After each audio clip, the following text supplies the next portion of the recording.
Wow, people in here.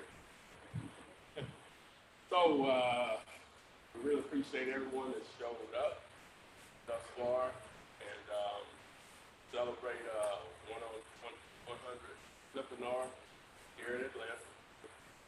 Here, Adrian, and we are live on YouTube and Facebook right now. And so, share or whatever, let us know that you're here live. And so, I have a little surprise that I'm going to share with everyone at the end of this. I think Paul will really appreciate it. And no further ado, welcome.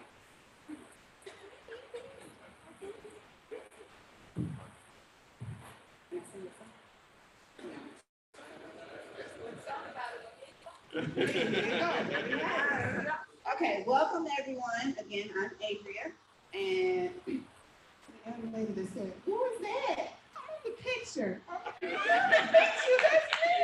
Thank you. Okay, well, welcome, and we're gonna do this the same way we do. How many of y'all join us on Thursdays? How many of y'all join us on Thursdays regularly? Tell them on your stuff. Okay, so as always, you'll be able to view this after we're done. If there's some people coming in late, as you all know, I typically am late on the show, but I was here on time. But I extended the same courtesy to you guys. You're a little late, like I normally am. So without further ado, have a seat. We're going to do it the same way. You ask the questions, and I will come around, pass you the mic, and Ty and Bernice here will answer them. I will also vet questions to Instagram, Facebook, wherever he has it streaming live as well. So let's get this thing started. First question, how many of you guys are local? Like, you're from here? Everybody? Did anyone travel?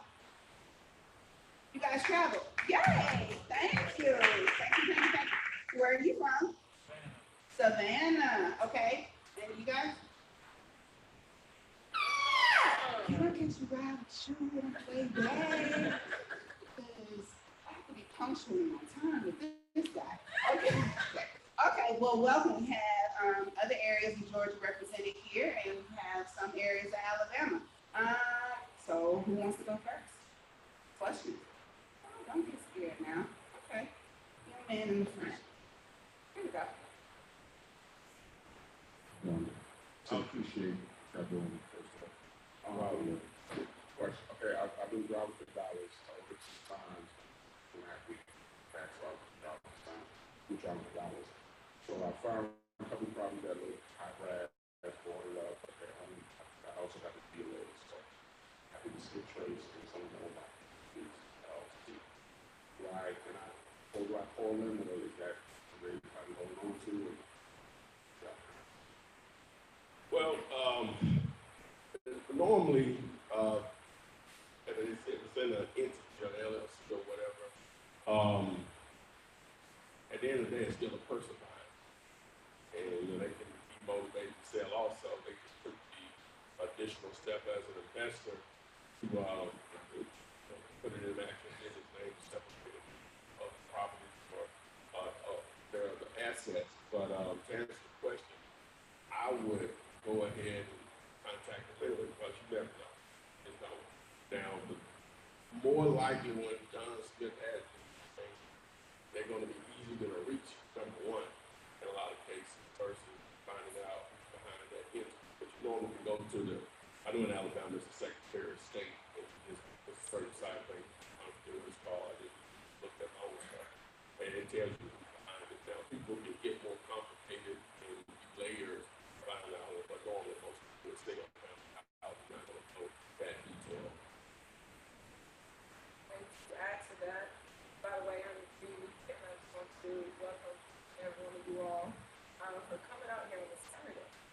That's definitely amazing. So, but to answer your question, there's always, you go to the Secretary, I'm not Secretary of State, but you go to the property records at the county, tax assessors, and there's always an address. mailing address. If that mailing address is different from the actual home address, most likely that's the address that you will send a yellow letter, postcard, but also you can take it a step farther and look up their LLC, who owns it, the manager, and stick trace that person and call them. So call everybody. It's a numbers game.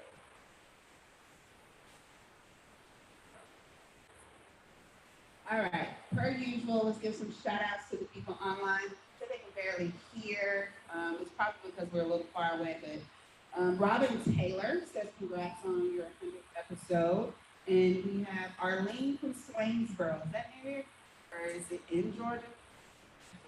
It's in Georgia. Okay. She says she wished she could be here, and congratulations as well. I want to give a huge shout out because I see somebody riding out there with a magnet sign on the side of their car. That's you, partner? Okay. Representing. That's advertising, mobile. I love it. Next question. Who do we have? Oh, now y'all see it? Okay. Let me go this way. How you doing? I'm Daryl Harris. A truck driver. I really don't have any. I'm 15 years, 10 years with FedEx.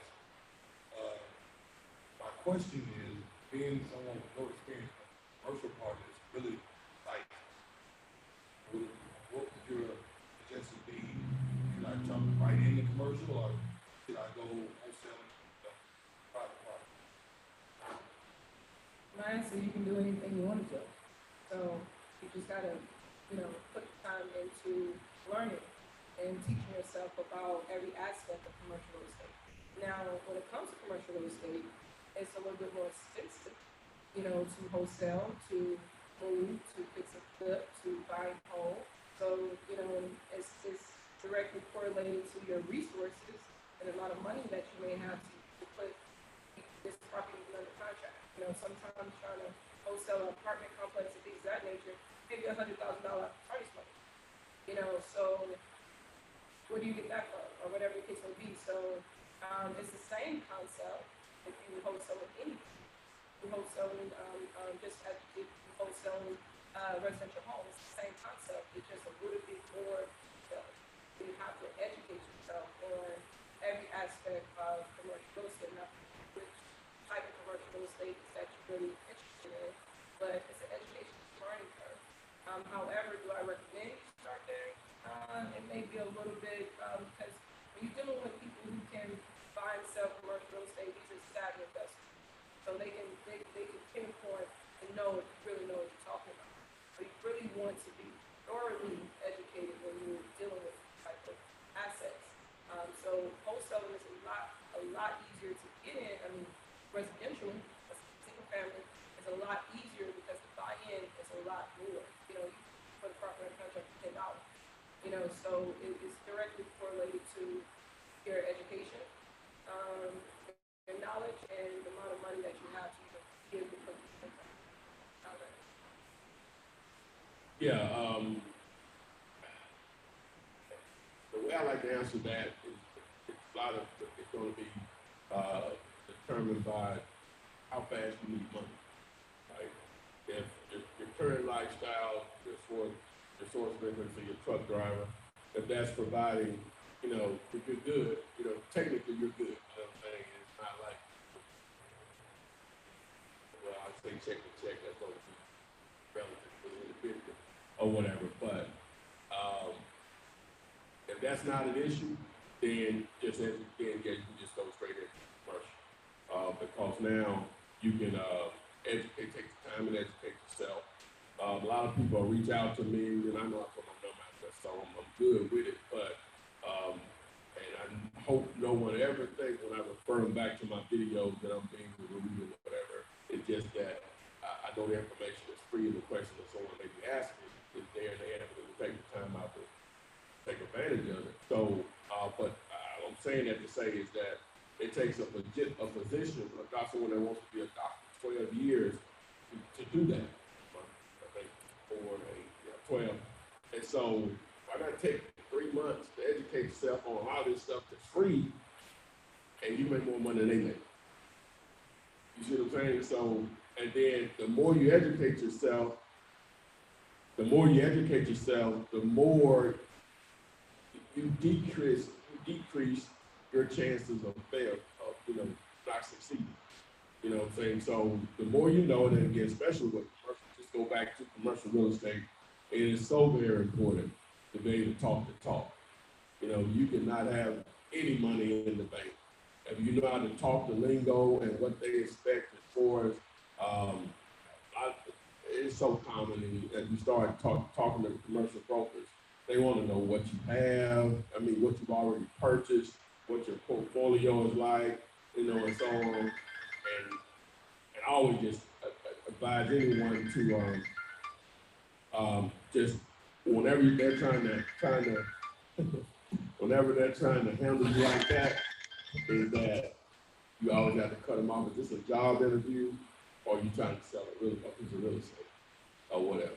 And they normally respect that. So I hope I'm not rambling, but to answer the question, man, if you don't just need money right now in commercial real estate, it's fine to go straight into whatever the situation where you're trying to change, you need to change your financial situation quickly, then there's no question that house is going to be a lot easier to do or whatever. So, but at the end of the day, still just take action, as much as possible.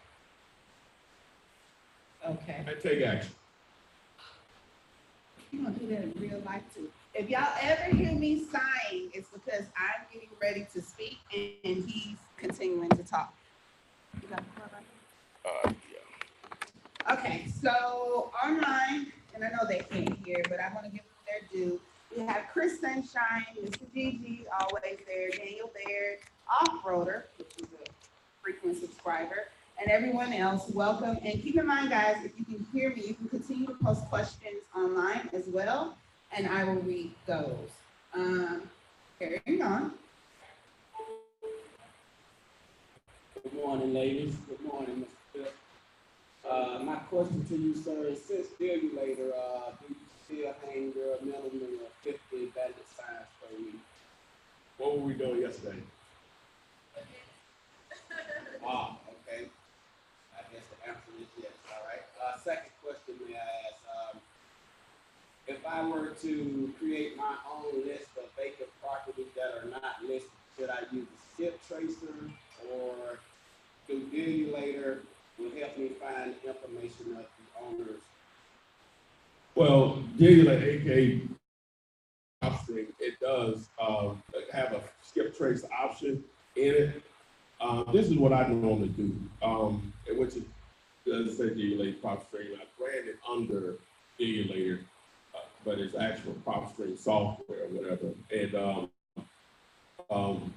I use it to build my list, to research owners and all the other stuff and constant things. And I personally use Mojo Dialer to skip trace owners. Mojo Dialer is mojosales.com, MOJOSELLS.com. And the reason I do it is it's just more reliable. I'm just being straight up or whatever.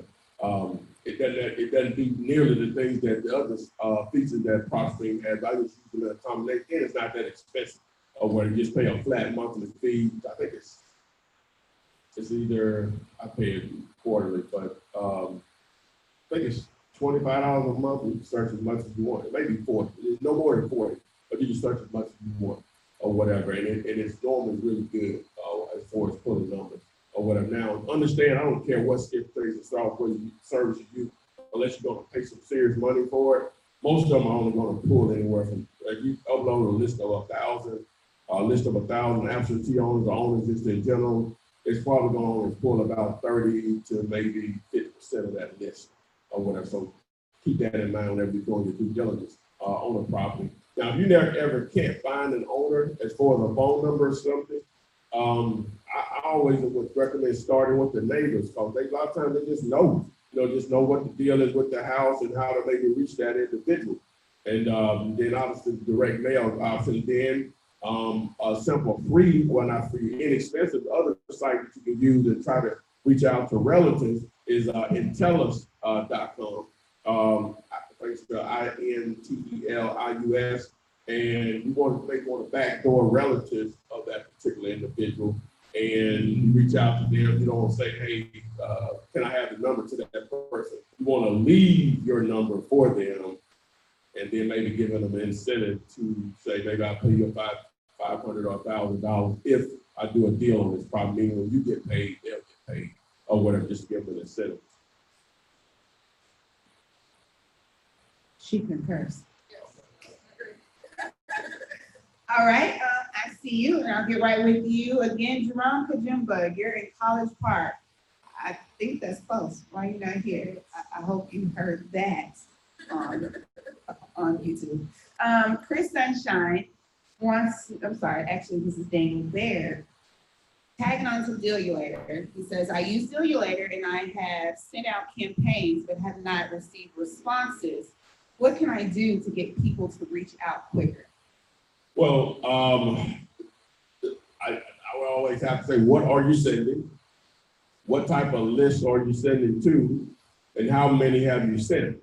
I was in Cleveland last week helping this group of investors, get their marketing going.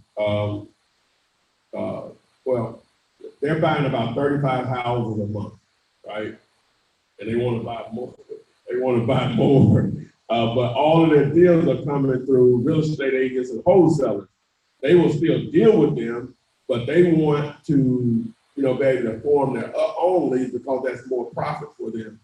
And so one of the things, and I have to always be reminded of these numbers, so I got my direct mail people on the line with it, so you want to place an order through REI print mail or graphic connections in St. Louis, which I call it mail to flip. A lot of you may be familiar with. And he was talking to him, he let him know that in order to get, let me see, normally you can expect a 1 to 2% response rate. 2% is killing it in direct mail. So that means if you send out 1,000, only 10 to 20 people are going to respond. Now, one thing about direct mail, on top of that though, it's a snowball effect also. And what I mean by that, you may send out, we'll just say 5,000 pieces, and that 1% works. So what is that? 50, right? And so that 50 may happen within the first couple of weeks, but I had a deal, a lady, she lived in Seattle, Washington, and I sent a postcard, but it was through just one of my postcard campaigns a few years back.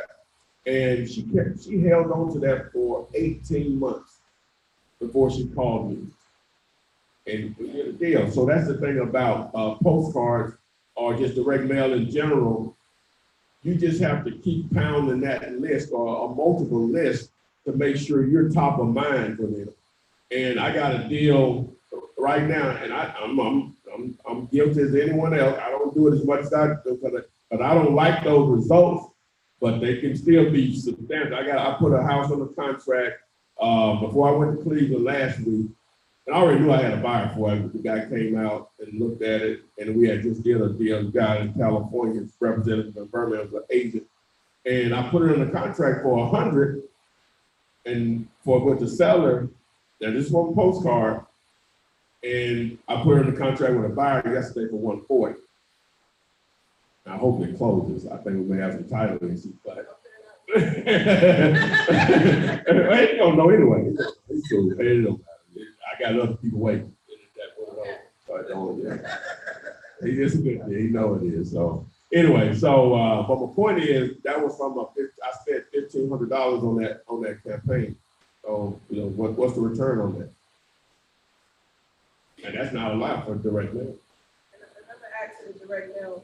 You gotta realize, like, I always put myself in the shoe of the person who see. How many times that you get junk mail at your house and what we do with it. It goes from the mailbox to trash quick. It's a quick glance. So sometimes you have to hit these people, 5, 6, 7 times before they really look at this postcard. So just understand this is a consistency flow than a one-time flow.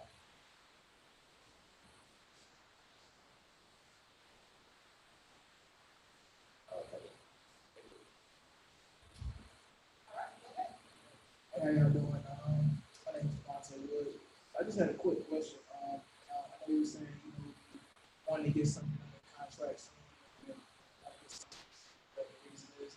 What are 5 things or just good, strategy you would say to be able to someone that's willing to buy something?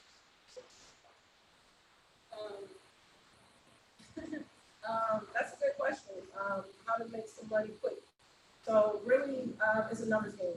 It's a numbers game. You got to go out here, and you all live in Atlanta, and there's so many real estate events out here. Like every week, we're groups. You got to be involved. You got to be in it, and go out and meet as many people. I do a lot of wholesaling, versus, once you meet a lot of people, you meet a lot of wholesalers, they will send you their deals. So you don't have to go look for those. But if you have a buyer, you can go wholesale it and flip that property out to your buyer. So don't be afraid to work with other wholesalers. Why would I go out here? You in the south side, I'm on the north side. I don't have to be on the south side, because now we can just piggyback on one another. So always you got to get involved. You got to pound it every day. This is a business. This is not a get rich quick scheme, but you can't. So put your business signs out. Go out to all the real groups. Connect with all these wholesalers. But most importantly, one of the things that I do very well is reverse wholesale. I like reverse wholesale because I like to find the money first. Let me go find the person with the money. So reverse wholesaling is basically taking it backwards. I'm gonna go and find the end buyer first. So I find an end buyer. They tell me looking for a 3-bed, 2-bath, 4-sided brick. I'm going out there and finding a 3-bed, 2-bath, 4-sided brick. If you tell me you want to buy your price range is $75,000, guess what? I'm gonna go find something around $72,000. So it's exactly what you're asking for. So if you're telling me that you want a 3-bedroom, 2-bath, 4-sided brick, and I bring exactly that, you should buy it. So I like to find the money first, and then I go and find the houses, because the houses are easy to find. There's millions of houses out here. What's not as hard, I would say that Ty has a different philosophy with this, but I like to find the money first, but I'm gonna let Ty tell you his philosophy. Both work. Both work. No question about that. You said 5 things, right? That's what you said. 5 things. Yeah. So obviously, number one is going to be educate yourself. You need to know what you're doing, and how to make this business. And everyone's resources on as far as money they can put into it and time is going to be different. Now, you hear her say there's no, you can buy the flip houses or wholesale houses with no money down. And that really means that as far as the transaction part of it, meaning like you don't actually have to have the money to buy it. That's what that means. Now, you can actually find deals and don't have to have money to find deals. Also, it's just a lot harder. Let me just say that, because it's hard to get the number of leads that are needed in order for you to be able to do it on a consistent basis. But some people never spend any money on wholesaling, but that's a different type of individual. I always like to try to put them in my shoes, because I'm going to be one of the worst type of individuals to do a business like that, where I got to do that much grinding. You know what I'm saying? Because you got to, like she said, you got to be out there networking. That's not me. You know what I'm saying? I'm struggling with this. You know what I'm saying? But I just felt I needed to do it. So, but you got to be out there grinding. But so number one, educate yourself, and then I'm just going to get into it. As you start to network and go into real groups, and most cities of any decent size are going to have those real estate investment associations. And so the reason that you're going to go there is, like you say, you're going to meet wholesalers, but you're going to meet real players also. And as a matter of fact, just to harp on that a little bit, we have a couple of real estate investment groups in Birmingham, and the one that's been there the longest, I personally didn't think it was it was wholesaler friendly, right? Not that I thought I knew everything, and then like I said, I'm not that big of a network or whatever, but even when I used to go when I first started, I just didn't think it was wholesaler friendly. So this guy started, I think it's been a couple of years, or maybe 3 or 4. He started another association, and it's totally wholesaler friendly, and it's a lot larger. They're more active or whatever, and he had been trying to get me to speak locally at the meeting, and I just been turned down because it's just not me or whatever. And so it was something Renika said on one of our Flippinar about networking, and I made the decision that night. I said, you know what, I'm gonna hit Brian up. But no, what happened was I had to hit him up about a deal, right? And because we've done a deal or 2 together, the guy that's over the whole thing. And so he asked me again. He's like, man, I got a spot open in June, like a month from now or whatever, June 13th. And I said, I'll do it. He said, you serious? I was like, yeah, I'll do it, man. Not that I feel like I'm all that by no means, but I was like, I just felt I need to do it, because he's a player in my market, and he's a player. So I just feel I need to get outside of my comfort zone and do something I don't want to, I normally don't like doing. So that's number 2, I guess. Number 3, 4, and 5 is just going to be marketing. 3, 4, and 5 is just going to be marketing your butt off, man. They asked about, do I still do bandit signs? And I can pay someone to do it. And I guess that's what I do, pay someone to do it. But it's hard to please me on those because I put so much blood and sweat into them over the years that I literally need to be there at a point to say, hey, put it here. I just drive around, my little wrapped up car and said we buy houses or whatever at the same time and stuff. So I'm advertising that. And then I have a guy that does it for me, Claire, the young lady right here. She's been working with me recently. And she sort of helps me to get organized. She's been helping me to get organized, which has been very important to me. But so they work, and it's so inexpensive to do those that I just can't stop doing if I'm going to remain in the house or whatever. And I'm trying to do a commercial and all that stuff, but if I'm going to remain in houses, I got to do them. I'm not saying you have to do them. I'm just telling you, for the money, if done correctly, nothing beats those in reality. Now, cold calling will be probably just as good, but you got to do that for real. You know what I'm saying? You got to do that every day, and it's hard. But it can be, see, cold calling can literally not cost you anything to do deals, right? You just got to do it. It takes special individuals to sit down there and call, which I use Mojo's, people that work with, use Mojo Dial to do, and they can call 200-300 people in a day like it ain't nothing, So, but if you're just sitting there doing it manually, you got a spreadsheet, and you're just sitting there pounding out calls. Well, I'm just going to use that as an example, 50 to 100, you got to do that every day. But again, it's free, it's effective, as long as you have a good pitch and understand that the majority of the people that you talk to are not even, it's going to be one thing, you can't reach them. When you do talk to them, they're not interested. When you do talk to them, they want you to make an offer, and you make it, they're not going to take that, and then you get to the one that will accept it. So that's what you're looking for out. So just understand that grind of it. Then you got direct mail. Then you got your regular voicemail, voice broadcast. You can even do a little text message with a gray area on that. Facebook or social media in general, I really haven't figured out that animal. I spent a lot of money over the last couple of years trying to generate leads that way. Figure it out. Anyone knows how to do it, hey, you talk to me. Which I know how to run Facebook ads, but it's just hard to run Facebook ads and get sellers to respond to you, enough of them, in my experience. Like I say, we're deep into Facebook ads just for this stuff or whatever. And then Google AdWords, now that's expensive. You'll easily spend, just to set up and do it right, you'll easily spend $3 or $4 grand on that.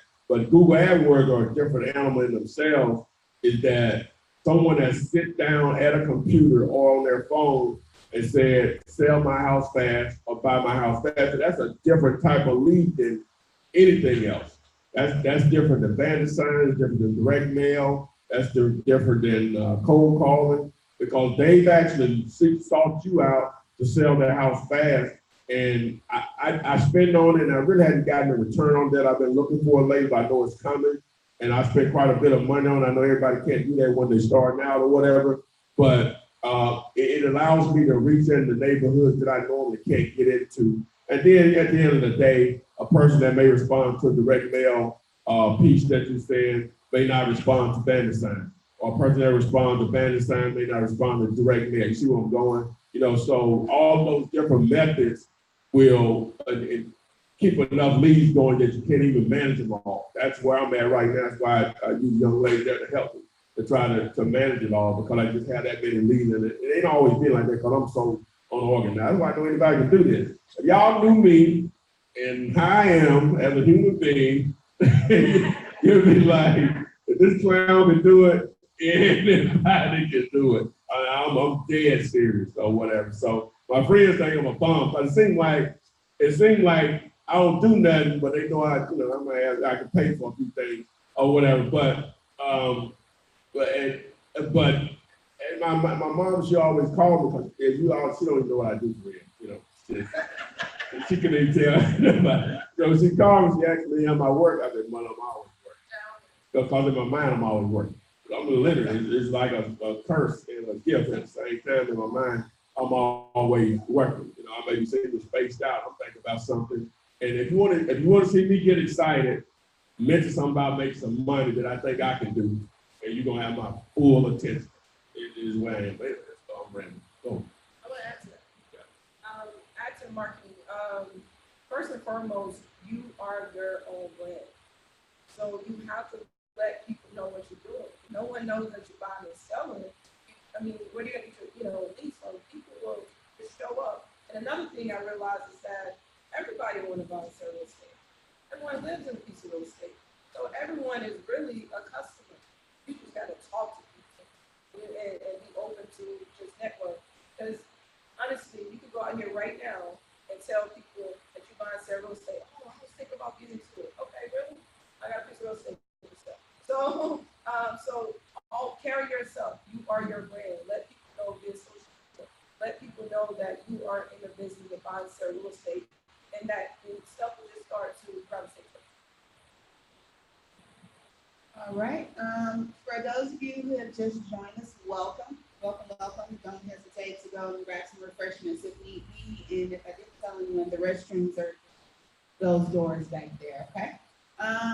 Curious to know, who has already been wholesaling for, let's say, more than a year?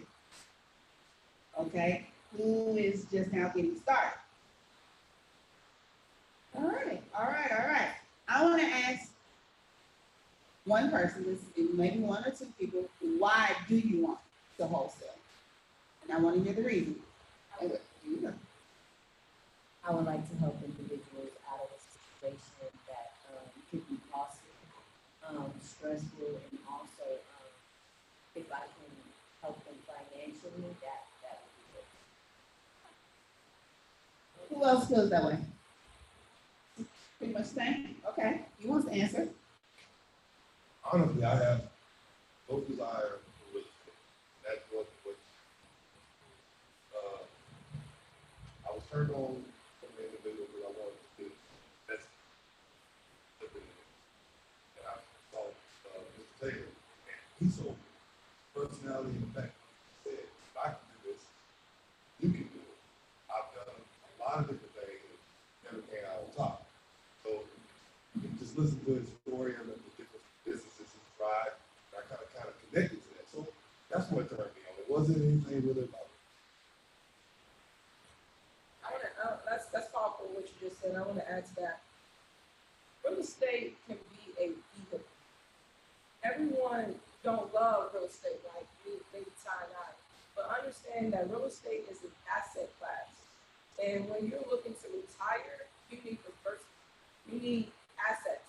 in your retirement portfolio. So if you don't love real estate, look at it as a retirement plan because it's an asset and it's a vehicle to get you where you do want to be. If you have another purpose and then something greater, real estate can be a vehicle where you can make a lot of money monthly and it can pay for what you really, really want to do. So allow it to be a vehicle.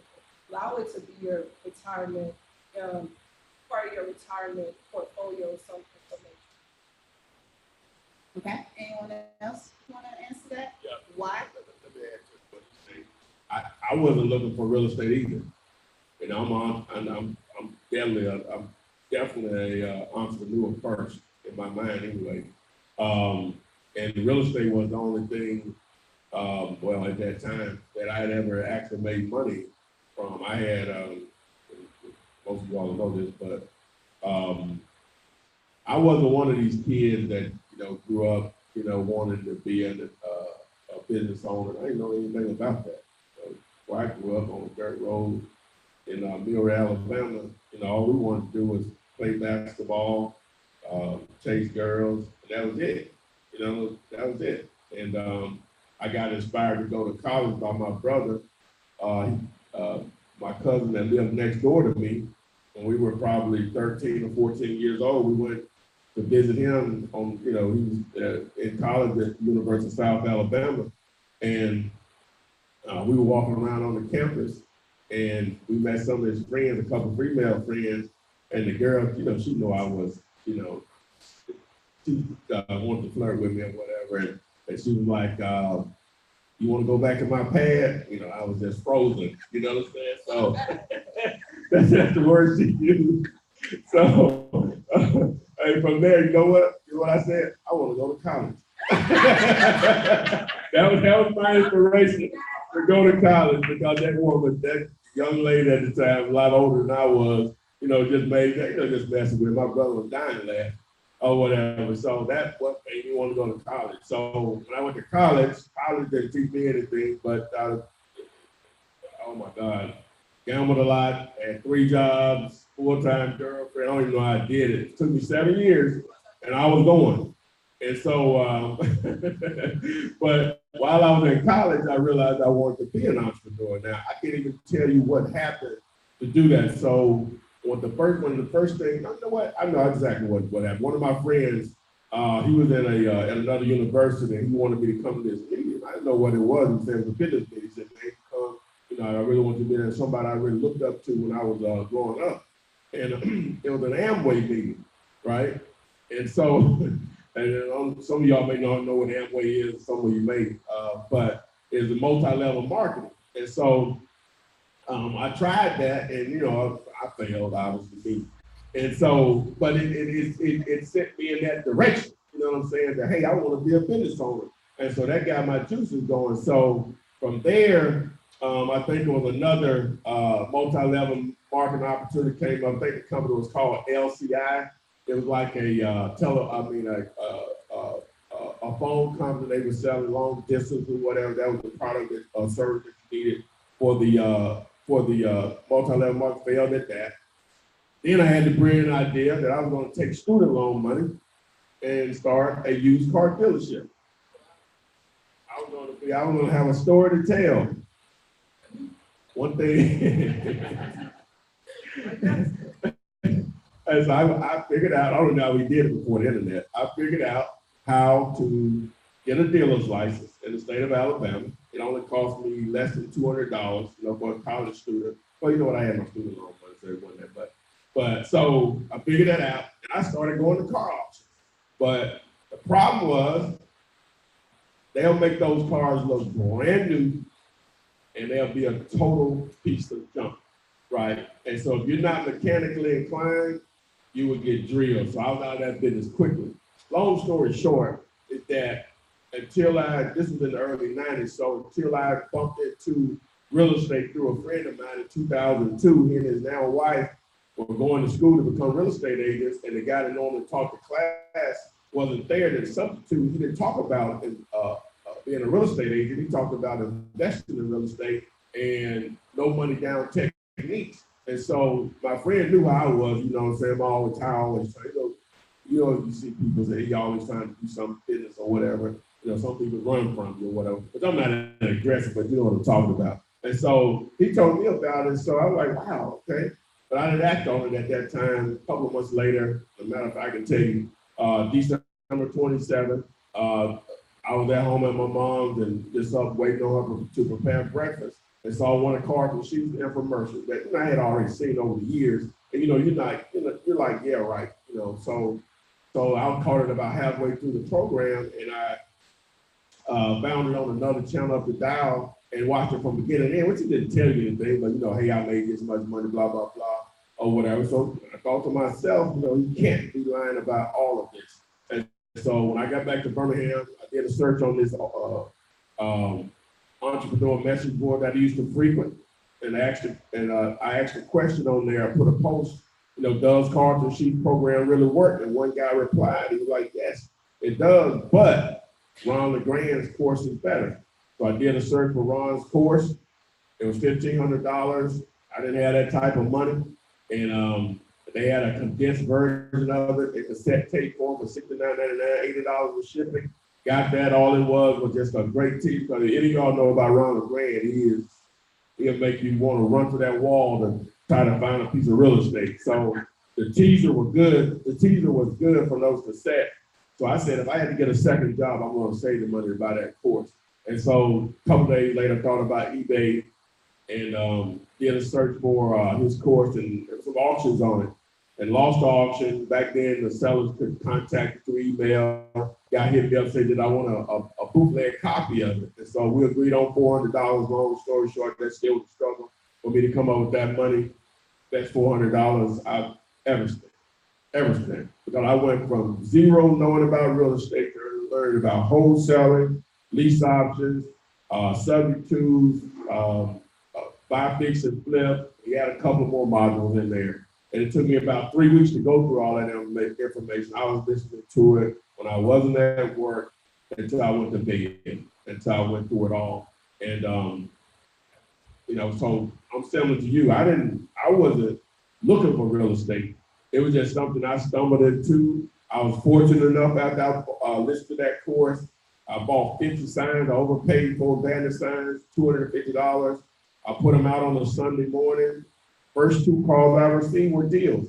One of them blew up in my face. I don't go to that story, but one of them blew up in my face.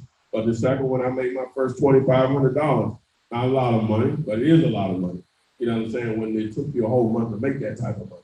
You see what I'm saying? It might well have been $250,000, but I had failed at so many other things. And I hate to tell that part of the story because I don't want people to think that your first 2 calls are going to be deals, because more than likely, it's not. It is not.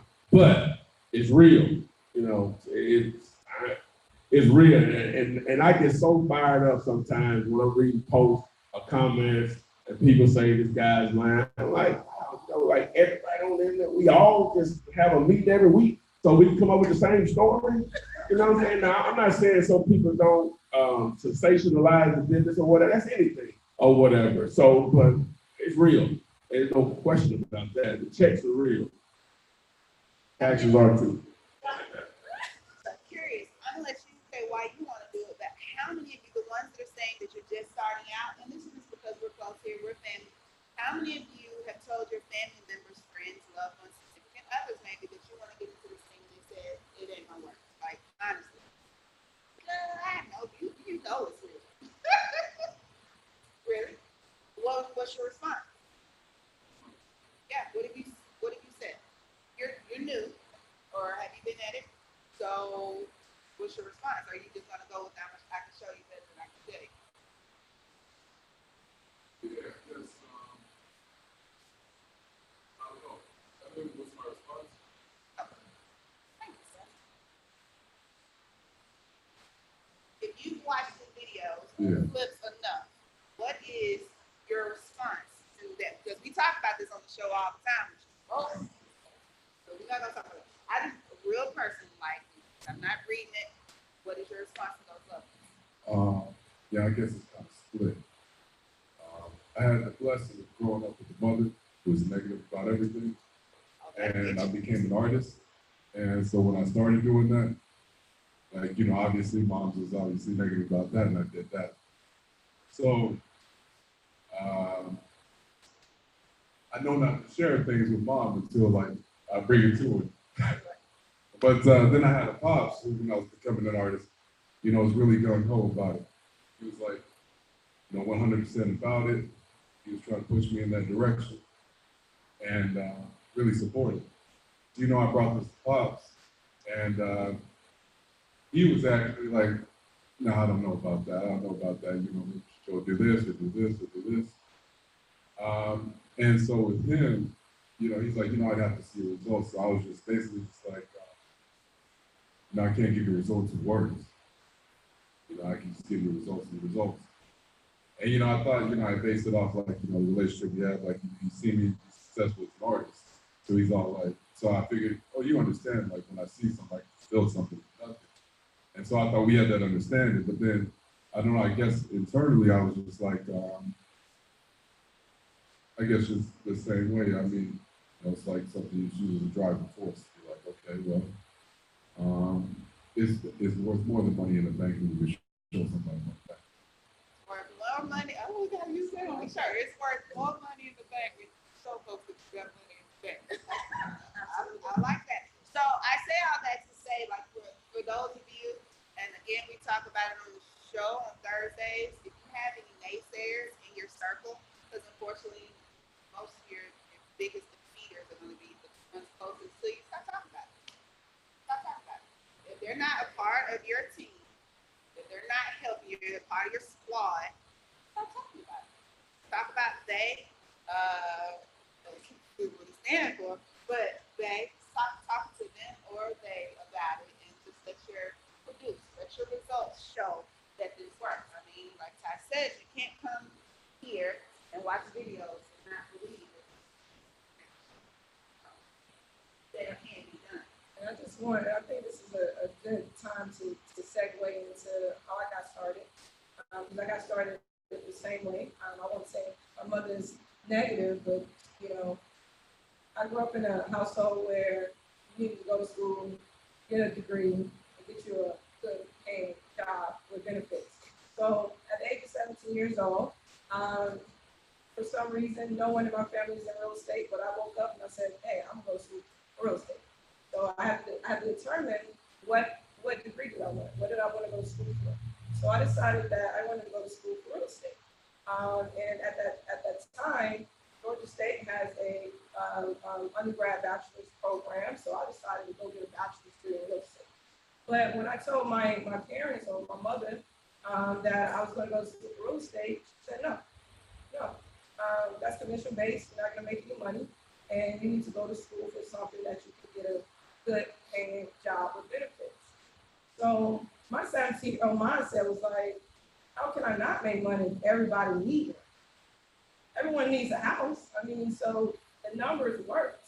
So it's impossible to not make money with everybody. Even the homeless people wish they had a house. You know, in Atlanta, you'll see them with a tent. So at the end of the day, everyone needs one. So it's impossible to lose. So I thought about what she said, so I coupled my degree with accounting and finance, just in case. You know, I could fall back on a Wall Street job or something, you know. So that's kind of how I got started, and, you know, the people closest to me was the ones that tried to talk me out of this. And it's really because of their limited belief and their limited vision, their limited knowledge. So they can only put on you what they know. So when you have a strong desire for something, it doesn't matter what anyone says. Because if you feel it, if you see it, you can achieve it. And that's just how I looked at things. So I went to school, got a bachelor's degree in real estate, which I don't know what that means anymore. Like, what?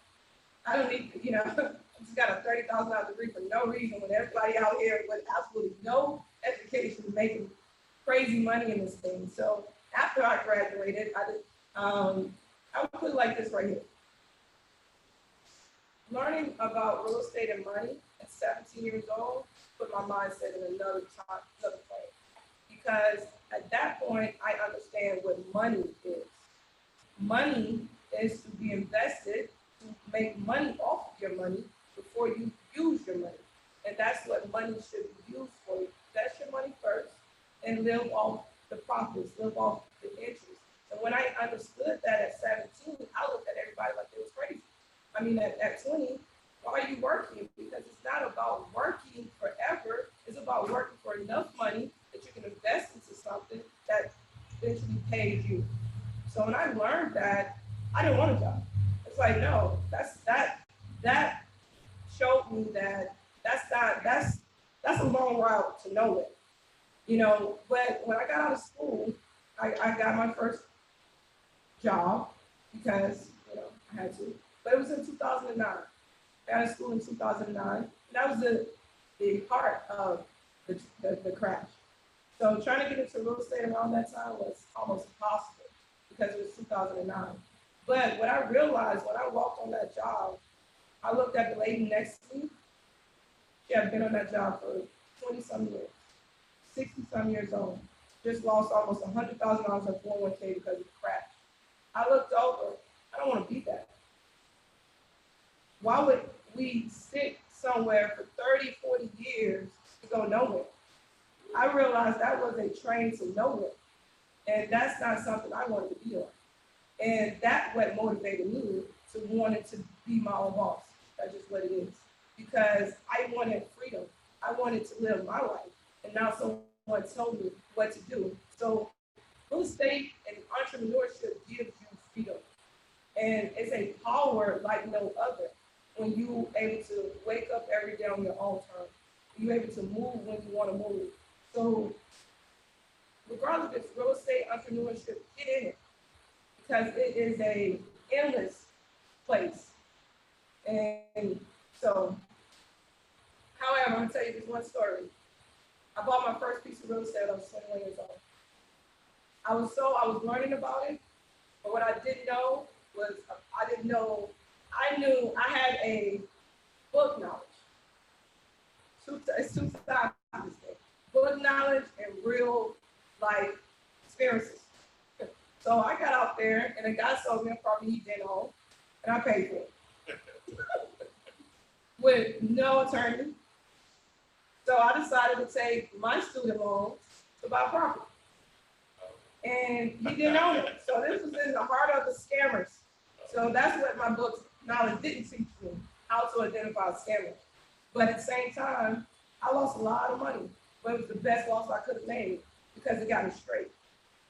So I say that to say, you're gonna maybe lose, you're gonna fail, but I ain't never heard a success story without failure. So I took that failure and I learned something from it. It wasn't failure, it was a learning experience. Never bought a piece of real estate without an attorney. I literally gave him the money and turned it to a parking lot. I was so naive. So you can be naive and make a lot of mistakes. Don't underestimate a mentor. Doesn't matter if it costs you 50% of your profit. Trust me, losses cost more. All right. Thank you, Nikki. We all about to motivate you today. Okay.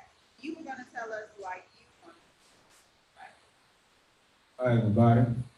Welcome, Ty, to Atlanta. What's happening? Main reason that I really want to get into real estate is to open up my time. You know, to free my time because one of my hobbies is I write screenplays, and you know, I basically want to have money to invest back into myself, you know, so I can be able to, you know, do projects. And I work in the movie industry right now, you know, behind the scenes. And, you know, it's good money, but, you know, it's a lot of time that you got to spend there.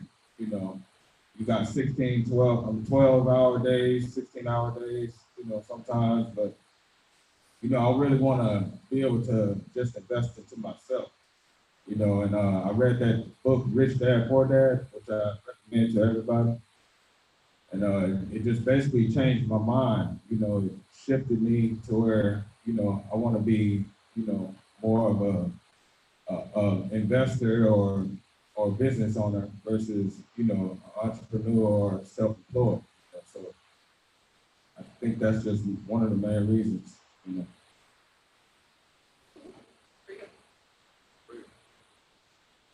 All right, so we have a question on here, and it's in regards to the 70% rule. Who's familiar with the 70% rule? Everybody? Yes, raise your hand. Yeah. Okay, so Marcel Adams says sometimes deals sometimes deals don't have 70% ARV. In these cases, will you also discuss more about giving the seller more than one option, such as subject to or lease to purchase? So I guess ultimately when the 70% rule doesn't work. The deal don't work. If there's no equity in the property, you have no deal.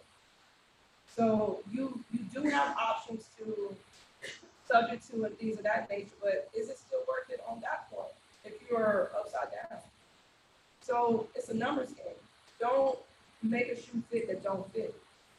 Millions of houses out here. If that house doesn't fit, keep moving to the next house. Don't try to make something work if it don't work. Because you will lose, everybody's gonna lose, and you're gonna lose a lot of time trying to sell something that doesn't make sense from an in-buyer standpoint. Well, yeah, those are not my thing, subject to and lease options, but people make a lot of money with those if you're prepared to take on the risk associated. Now, you can technically wholesale both. You can just set up the terms and whatever down payment or however you want to structure that and move out of the deal. But I recently did one of those, and the monthly payment wasn't paid by the person that I signed the contract to. Guess who the seller called? This nigga. Me. You know what I'm saying? She called me. I'm out the deal. But, me or whatever. So, I like to try to give the pros and cons to stuff, right? Because this is not all la land. It's not all that. So to answer the question about multiple options, if you're willing to take on the risk associated with those other options, then yeah, like Renee just said, the numbers should still work, but you can still, you can still get a property that they have no equity in it and rent it out. It's just the end game on it. If it goes bad, it's really going to go bad, because if there's not a significant amount of equity there, your options of solving that problem if anything comes up makes it a lot more difficult if that happens. So, but to answer the question, yeah, you can present the other options if you're willing to take on those risks, what comes with those other options versus wholesaling. Wholesaling is not the only way to make money in real estate by no means, but as far as risk reward, really nothing compares. The return on investment, the ROI, is going to be a lot higher than pretty much anything, right? And you're in and out of the deal. Once everybody's gotten paid, the seller's gotten their money, you've gotten your money, closing the turn or title company gotten their money, the buyer's taking possession of the property, you're done. That's it. Now it's not a cash flow type of situation if you have an income producing property, but everybody goals are different when it comes to generating money or whatever. So, but again, to answer the question, yeah, you can present those other options. Okay, now, if you join us weekly, we normally get this question weekly, so I'm just gonna ask it, because all of you guys are mostly from the Georgia area, well, Atlanta area. So Ms. Renika, here it is. You ready? What would you say about wholesaling being too saturated? Too many wholesalers.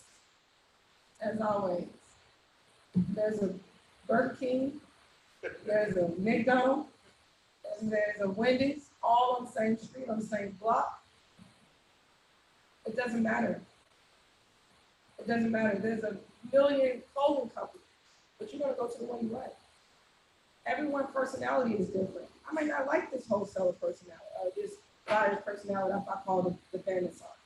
But they may call your bandit sign and they like their personality. So competition, embrace it. Because people want to gravitate to the people that they like. Yeah, the state of Alabama is like 4 million people total. This metro area of Atlanta is 4 million. Right. It's not possible to be oversaturated in this area. If you did 30, starting today, May 18, 2019, if you did 20 deals from this point until the end of the year, and we just say you average 10,000 a deal, that's 200 grand, and nobody would know you exist. 200 grand. And that's not being unreasonable, that many deals or whatever. So you're gonna have competition. And one of the first things when I talk to students, and sometimes even non-students, when I comment on things, and they'll say, well, I see, just keep going back to bandit signs real quick, I see like 4 bandit signs on one pole. Oh, that's beautiful. Because that means they are working. And you can do the same thing. You know, but you may want to be a little bit more tactful than what they're doing. All 4 of them may be on a pole, because I'm a big zip tie or cable tie guy. Mine's gonna be on the stop sign on that same block. You know what I'm saying? So I'm gonna stand out, you know, your color scheme, you know how I roll, red, blue, and white, see, it's always in the game or whatever. But competition, now if you're in, I'm trying to use a town. If you're in Tuscaloosa, Alabama, that's an agent. Now, you might can feel competition, because that's a population of around 100,000, I think. You may feel it. But in a market like this, and then you have to understand also, like when she mentioned the Burger King, McDonald's, Wendy's, and those hamburger joints, is that you still have on another layer of that, now you have your regional hamburger joints. And then you have your mom and pop that they have 5 or 6 locations in a market like that. Everybody making money. You see what I'm saying? Because, you know, a lot of people now see like, you know, the large outfits like Home Vesta, the We Buy the House people, and then other brands, just We Buy Houses. Those are 2 national brands. They can't buy all the houses. It's just not possible, because the way they go about it and the way you go about it is going to be somewhat similar. But just like she said, they called you and you picked up the phone immediately. They may not call back for 2 days. Or whatever. Not saying that's the way they operate, I'm just saying. Or then the conversation, the way they handle, and the way they go through their process of evaluating the deal versus the way you deal with an individual. You're not just large conglomerate. They may prefer you, but then they may prefer them. It's just enough deals out there for everybody, man. You're gonna have, for all the reasons that people are motivated to sell real estate cheap. You know, I name them. Somebody dies, so they inherited the property. Too many repairs. The largest group of individuals going to be retired landlords. Someone lives out of town and own real estate. A medical situation causes them to have to liquidate real estate fast because of the bill that has come or already there. Kid going off to college or just tuition for whatever, elementary, high school, whatever. So just going to divorce, job or income loss. You know, those are motivated reasons why someone will sell real estate cheap. Because one of the questions I occasionally get, why in the world would somebody sell a house to you for $30,000 that's worth $100,000? Because they're motivated to sell. I don't know why. I don't care why they're, you know, if you do this long enough, you'll do that. So your job is, as someone that's trying to find great real estate deals, is to make sure you are doing an effective job of letting them know you exist. If you do that, you will stumble into a deal. Stumble into a deal.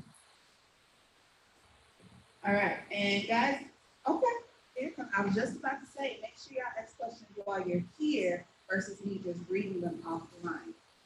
But here you go. Hi, it's Andre. I'm I'm not new to the wholesaling. I guess you would call me like a little bidder. Do a little bit of this, do a little bit of that. So I seek to, guys like you to get more insight and depth and stuff on what you guys do because you do it primarily. So my question is, well, I do know networking is one of the biggest things to this thing. I've been into it for a few years, but it's not consistently on that level. There is something that I kind of ran into a little bit newer. So my question is, there's something called Connected Investor. What is your thoughts on that service or whatever it's supposedly free or whatever? So I never really dug into it, but I heard a lot of, a couple of things on it. And then I also got a comment earlier about the young guy was talking about, the family, things like that. When I first got started, I'm used to looking at somebody that I'll be 40 next month. I've never been on vacation, never took time off, don't get sick, been sick in 8 years, so all I do is work.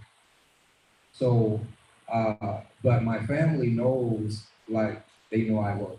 They know I make things happen. When I first, started whatever, I started working at 6 years old with newspaper, stuff like that. So I'm familiar with, with Carlton sheets and all that stuff. I literally gave away my bed to a family down the street just to do business and all that type of stuff. I believe in, changing lives, entrepreneurship, things like that. So my answer has always been, I can show you better than I did. I was one of those ones I was really gung-ho, like, hey, I can do such a, my mom was like, no, you can't. For a while, I thought she was a doctor because she came home with a CNA outfit, but I thought it was a doctor's outfit, but it wasn't. And I was always trying to figure out why we was broke, but so I started working in the newspaper thing. But, culturally speaking, we deal with a major fear factor. I think each one of us in this room probably embraced at least 4 or 5 scammers, in our lifetime. So we're dealing with a fear factor, it's the fear of the unknown. We're actually afraid of being successful, but the greatest risk is the ones we don't take. So me being a risk taker, I'm the one, I jumped out of an airplane without a helmet, shoot or nothing. So I've been through a lot of different things, but with that being said, I've had more successes than failures. So, you definitely have to be a prover. If you feel in your heart, and I'm just saying it for anybody, if you feel in your heart, what you're doing, or you feel like you can actually do it, just go do it and stop telling people, that you can't do it. Prove it after you've gotten those checks or the bank statements enlarged and everything else. Because, hey, look, this is what's on my account. Now they're going to start asking you questions. How did you do it? See what I'm saying? So, in case in point, I'm asking you this question, how you guys do what you do, because I've knocked down a couple of deals over the course of the years, but I would like to enlarge my knowledge base on it. And I do watch you guys, YouTube videos, that's how I found out about this. I would like to find out, more about what you're doing and with Connected Investors. A good, idea. Have you guys used it? What's the success rate? Things like that. I've personally, I've looked at it before. I think I've actually posted a deal there before. I got a few responses. The way I look at anything, it's just a tool. If you run across something and they make it seem like the tool is going to do a deal for you, you're going to be disappointed. Let me just tell you that. It's just a tool. Just the example I like to use is that you go to Home Depot and buy the paint, buy the brush. Those are tools to paint, but you still got to paint. You see what I'm saying? So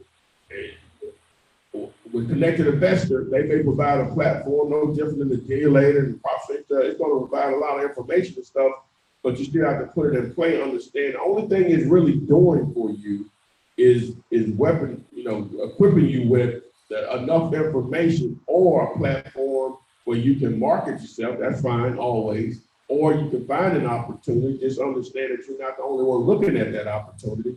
Or if you're looking at a property on there, so the numbers is going to have to work for you and how you can promote it. I guess technically with them, I'm not sure if you do a Google search on a property they have left, they can still consider it off market. So if you're trying to wholesale something, but if obviously you're trying to buy something, buy, fix and flip, or buy, fix and rent, then it won't matter to you. So, but if nothing else, if you're promoting a property, I don't think they allow that, then yeah, it's going to be a good tool because they have a large following or whatever. But at the end of the day, it's just a tool, and it just has to be used to accomplish that. That's with anything. They're just too, like, you'll have like one of my friends.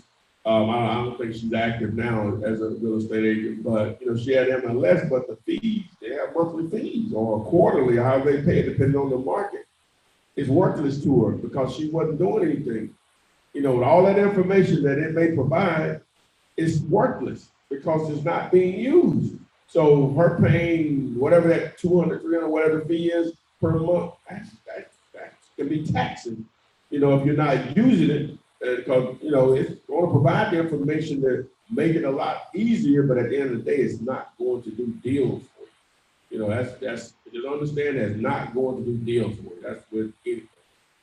So my information is not going to do deals for you. It's worthless if it's not being put into use, just like, my videos or whatever, so. And just to add to that, going down one lane only don't work. You have to, you have to do multiple things in order to really be successful in this business. I used to look at wholesaling. I used to look at wholesaling as that bloodline to being a successful real estate flipper or investor, because it may take 2 or 3 months before I flip out a house. But I can wholesale every day. So in between of flipping houses, I'm wholesaling. And on top of that, if you look in the flip houses, you may look at 20, 30 deals before you find that gem. What do? If it doesn't work for you, it may work for someone else to wholesale those out. So it's not about one lane, it's multiple lanes. There's hundreds of ways to make money in real estate. Find those couple ways that you want to make money in real estate, you pound at it. I think one of the main reasons that anyone becomes successful is consistency. You gotta do it every day. I eat, sleep, live this. So you have to get up every day and pound your craft. But if you do a little bit of hit, a little bit of that, you're not gonna get it. If you put out a couple signs this month, you wait next couple months to put out some signs, it's not gonna work like that. So just like you would go to a job every day, you gotta put that same time in yourself every day. And I remember when I got my first job out of college, I made them change my time 7 to 3. Because I need to get out of work and go sell some real estate. I put another 4, 5, 6 hours after work every day for about 3 years until I quit. So I went to work 7 to 3, I got off work 3 to 11. And I worked on me. And eventually I could walk out of that place when I started making more money part-time in my business than I'm making full-time on my job. So if you own a job, it's a transition period. You have to put that time in after work. And I know you have to put that time in. If you don't put time in after work, Saturday and Sundays, you got to count. So it's a consistent flow every day. Calling, putting out signs, going to events. There's events every week. It has to be on your schedule. So I just think it's daily. Hi, Ty, I'm Brady Taylor, no relation. On the bandit signs, do you plan to put them in the area where you're not? Do you recommend using an 800 number, your local number, or the service? I wasted a lot of money, and I still have a video up on YouTube of an 800 number that I lost money on that. See, you know what I'm saying? It don't always work out, but local numbers work better. Did you recommend a call service?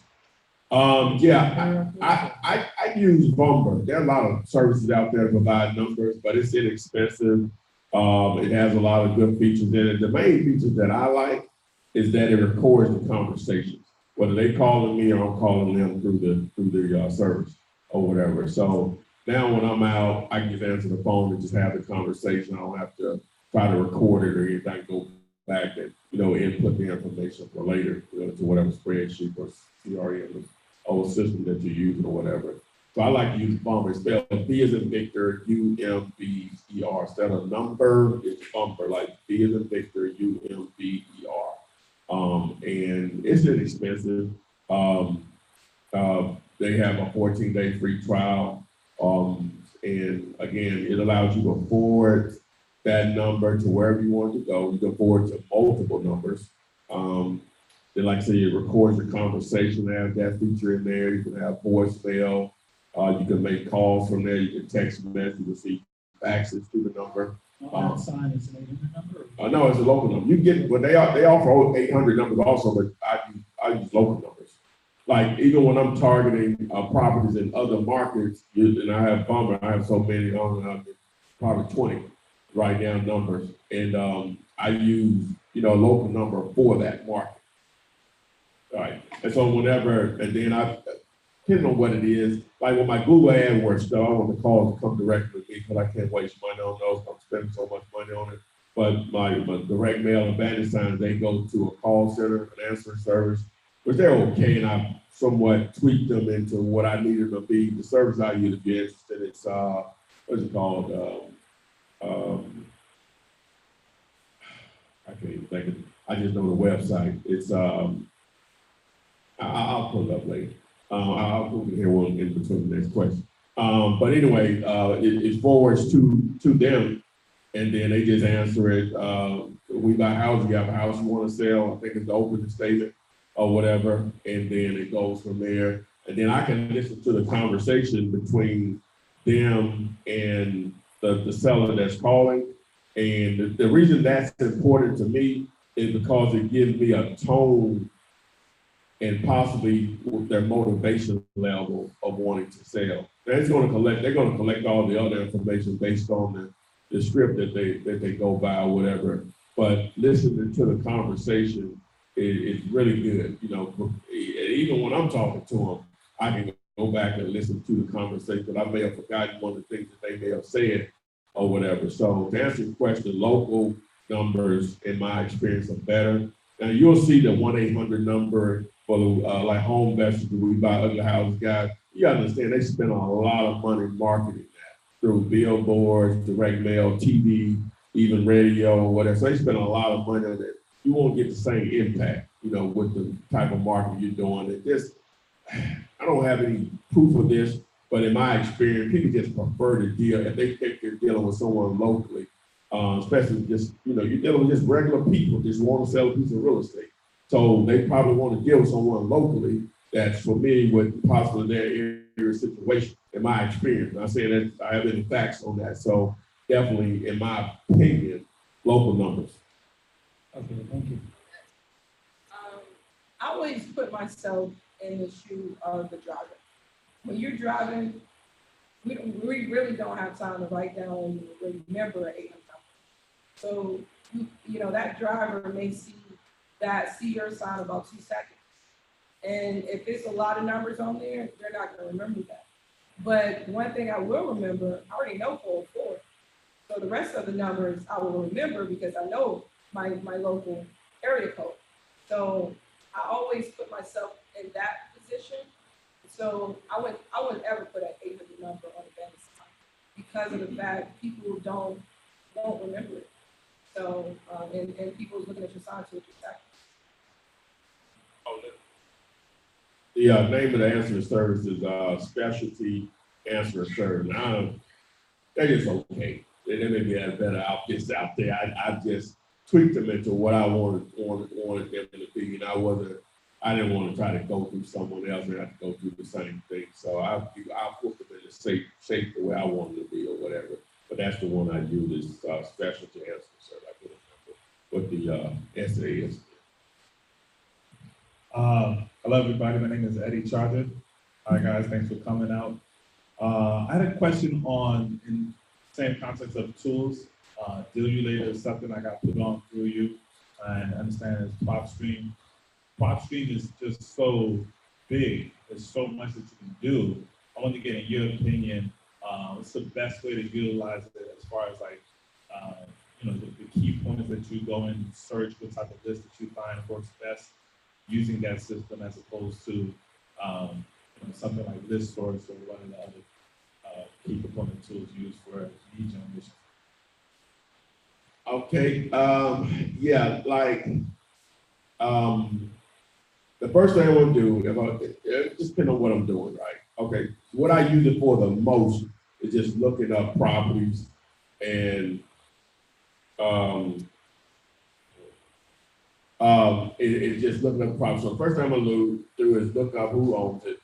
The next thing, that's under the property details tab.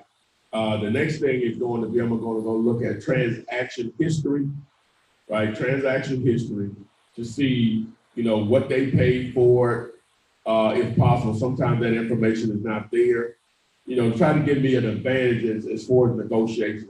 The next thing, if there's a mortgage there, I want to see the mortgage date. It's not going to give me a balance, but I know if they got a mortgage in 2009. I still don't know if they got a 15-year or 30-year or whatever, but it still gives me an idea what possible equity may be there.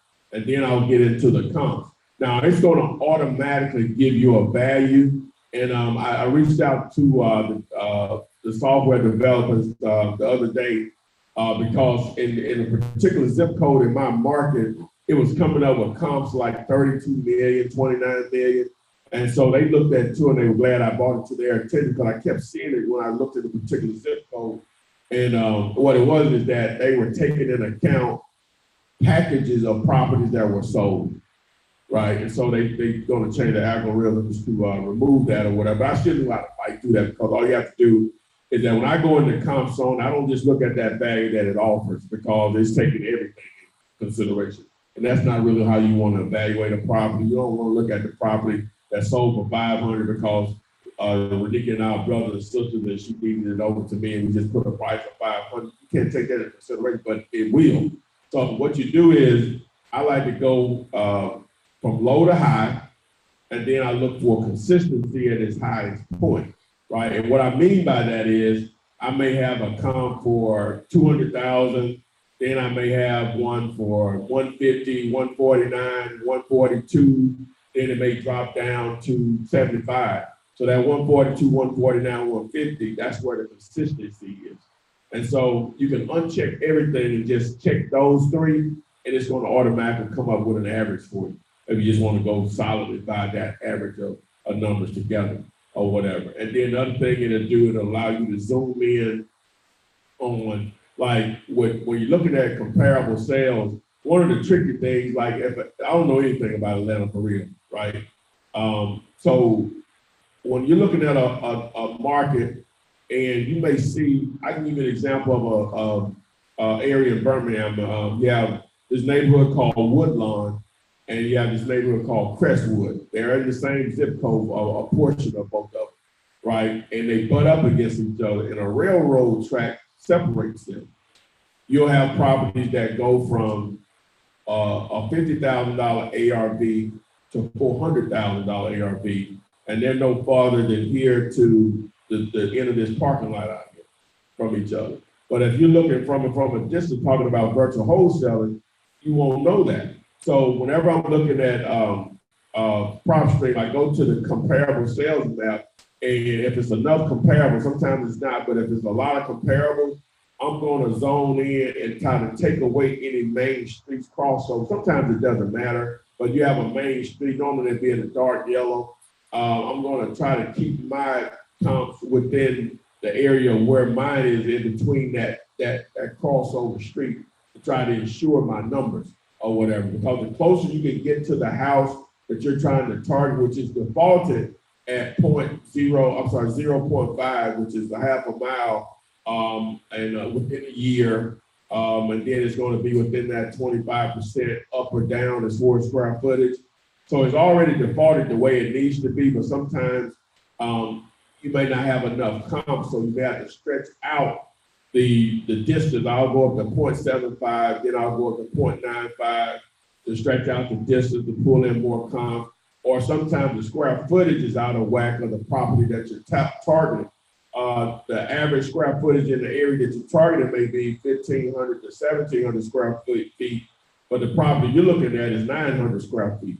That's out of whack. Or the property you're looking at is 3,000 square feet. That's out of whack. So then you may have to reduce the square footage because that house is an eyesore or it's out of the norm for the houses in there. So just those few things. And then when you get in the building list, you have so many options on that. The type of list that I normally like to build, and it's just going to depend on your market, and just understand this information only as accurate and current as how that county provides to the public, and the way that's where they're going to pull it. But I like to build a list. I'm going to do non-owner occupied, free and clear, off market, which you have to go into the MLS part of it. I want to do that they've owned the property for at least a year. That'll be under the ownership info part of the filter. I'm sorry, you go to the filter section. You have to choose the area that you want to target as a county or zip code. Then you go to filter. So I'll do non-owner occupied. I'll do free and clear as the list type. I'll do single family. Then I'll do what I say, off market, which is not on MLS. And then I want to do ownership individual instead of corporate or any. I want to do individual, and then I want to do that they've owned it for at least a year. Now that's what I'm trying to just to build a list to try to find a lot of equity. Now they have a vacant option on there. If that's your thing, I don't care if they're vacant or occupied. It doesn't matter. Now a vacant house may have the chance of being a better deal than they may be more motivated to sell a vacant house versus a private house that's occupied. But I've done a lot of deals where either the owner lives there or it's being rented or someone just living there or whatever. So it doesn't make any difference about being a vacant or not. I know there's a lot of people push vacant or whatever, but I just want deals. I don't care if it's vacant or not. I'm looking for motivated sellers. So it's just a number of things. You got to target a lot of people to get to an actual deal or whatever. So hopefully I just went through a few things that it offers. I'm gonna try to do a video. I'm gonna look at it a little closer. I see it has a tax lien option that I've never really used before. And the way you can target tax liens, not per se to try to own a tax certificate or a tax deed, but if they haven't paid the taxes, there's a strong possibility, stronger possibility that they may be motivated to sell because they're not paying the taxes. Not that you're trying to buy a tax property, but they may be motivated to sell because they're not paying the taxes for whatever reason. Sometimes just simply forgot or whatever. It may be that. So, okay, but then it's just, I ain't got it. That's the ones you want. I ain't got it. So that motivation to sell. So now, whenever the property is closed on, then the taxes just sell it at the closing, right? You don't have to worry about a tax deed or tax certificate or any of that stuff. You know, if it hadn't went through that phase of depending on the state you live in, that far within the transaction. So I'm gonna look at it closer and see what type of list I can build on that. Just using my market to test some other markets, and then I can probably explain a lot better. But it's just like I said, it's just massive.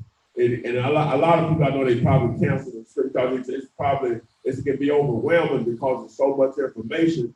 But if you don't know how to use it to your benefit, yeah, you are wasting money to pay for it. That's why one of the reasons why I try to do as many videos on it as possible or whatever, because it's a really good tool, man, in my opinion. So, yeah, thank you for that. Well, and last question for you: who would you recommend that you like to use as far as skip tracing? I know there's different companies they recommend to do multiple ones depending on what you get back, but what do you like to use?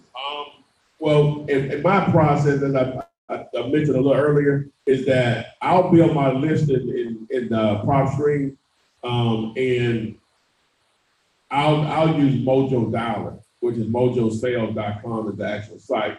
What it is it's a dialing service, but it's also a CRM, but they also have a reverse lookup feature that's really good in my opinion from the services that I've used.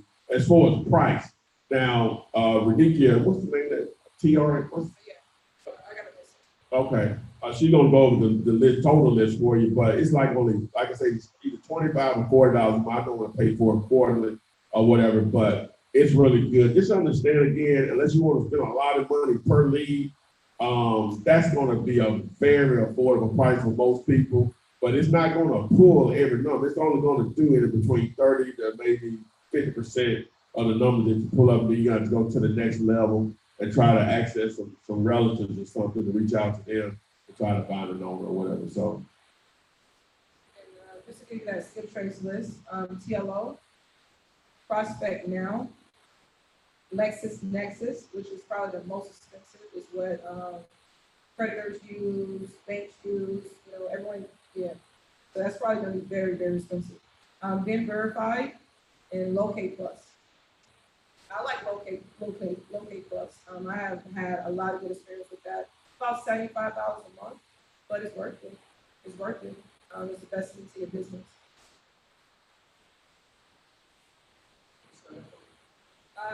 Locate Plus? Oh, okay. Yeah. Locate, LOCATE Plus. All right, how y'all doing, everybody?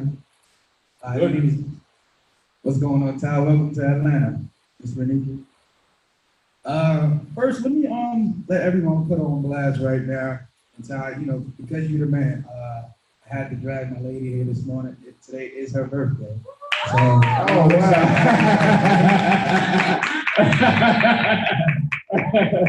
I was like, I'm gonna take you to see Tashi. We going. I mean, we invested in our future, correct? So What's up, this is man? what it is. So, all right. So Ty, I think the brother right here he pretty much answered a lot. We're pretty much new to the wholesaling game. A friend of yours, Joan Giles, she's a actual yeah. She put me on to you and everything. My question is, we're starting out in wholesaling. We understand you're driving for dollars, and understand that there are certain tools we should be using if we choose to, if it's affordable. I'm watching Deal You Later.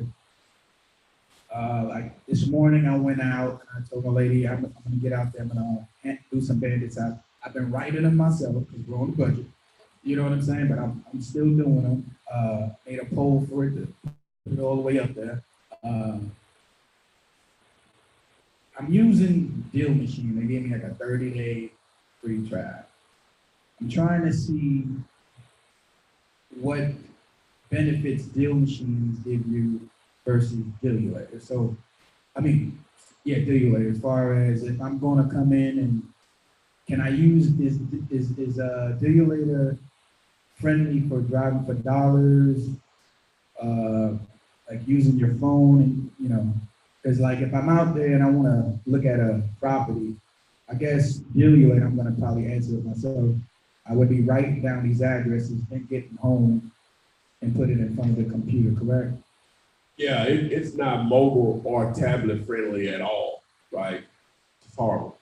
But I've spoken before this year's out, there's going to be an app to do everything that it does on a PC or a laptop. So to answer your question, from my understanding, I've never used Deal Machine before, but from my understanding, it is definitely for driving for dollars is a better option than the Deal Later Prospect.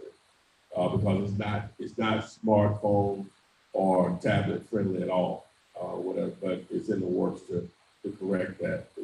So now the app that I like to use that I don't have a relationship with is Landglide. Now, yeah, which I don't know if Deal Machine works the same way with that, but the one thing it does, man, if you're on the spot, you can figure out who's what. Now, again, it goes back to the county level, like in Tuscaloosa County where Adriel lives, it doesn't provide the actual, it's either the owner or the address. One of them, when you're on the spot, you can locate the actual property itself, but one of them is missed. So it's going to be a hit or miss on that. So you have to start, but they have a free trial so you can test to see if that works for the county the counties that you may be targeting or whatever. But Landglide is really good when you're out in the street or whatever. But I use, a lot of times I can't, an owner may give me an address that's different than what it actually is on the county level. and I can just do a search by their name to figure it out, you know, how it, because sometimes it's an error at a mailing address or what they know and the actual physical address, what the county has may be different or whatever. So, but to answer your question about, the deal machine versus deal later when you're out actually in the field, you're out in the street, you know, it's not good smartphone or tablet at this point, but that's really changed.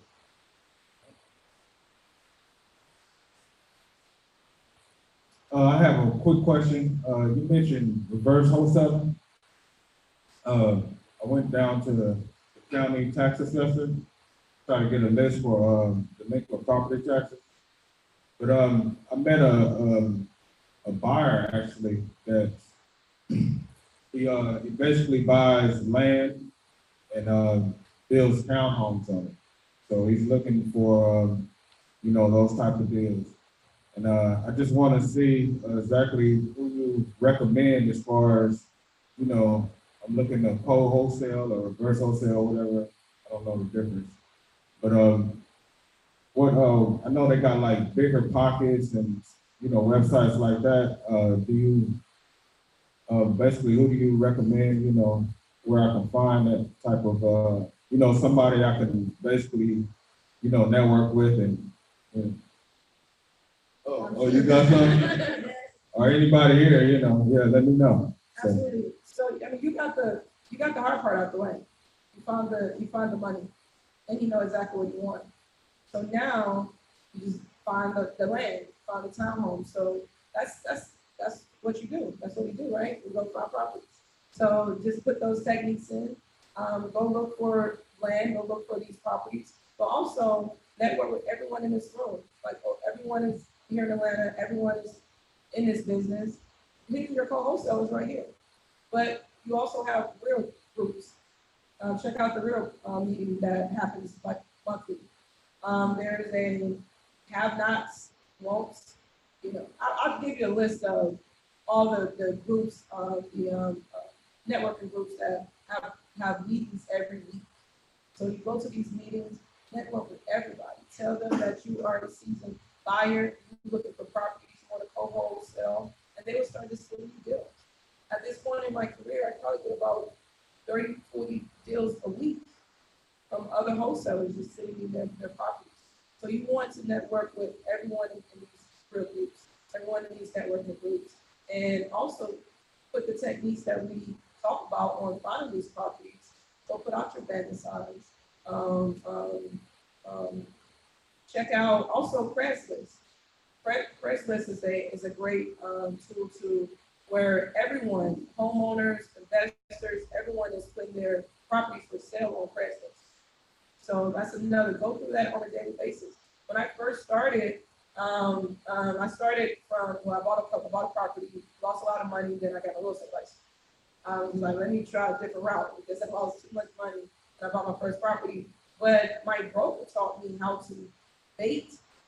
And basically what we was doing is putting out properties for sale that really wasn't for sale at a really good price on Craigslist 3 times a day, 1 in the morning, 1 in the midday, 1 at night, and people just calling me, oh, is that property for sale? Actually, just put that property in the contract, but what are you looking for? And people, and you just build a buyer's list like that, you know, so there's many ways to accomplish what you need to do, but you have the hard part out the way, you have the money, and you have a real player.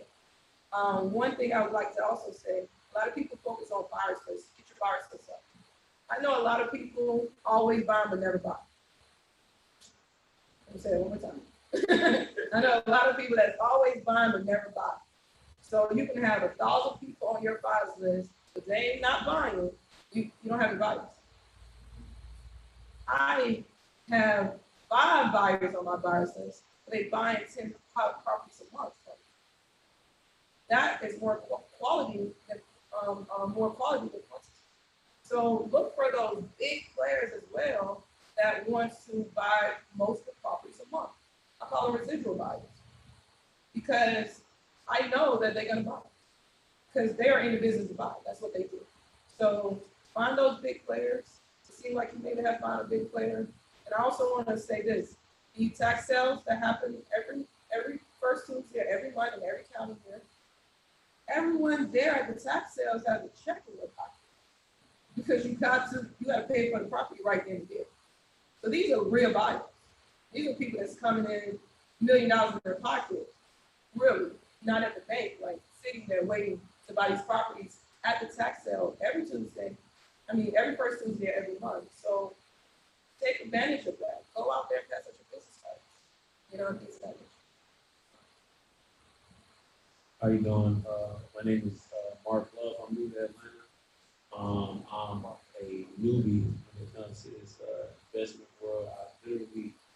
I was late coming in as I was putting up bandit signs. My first bandit signs in years, so I don't know anything.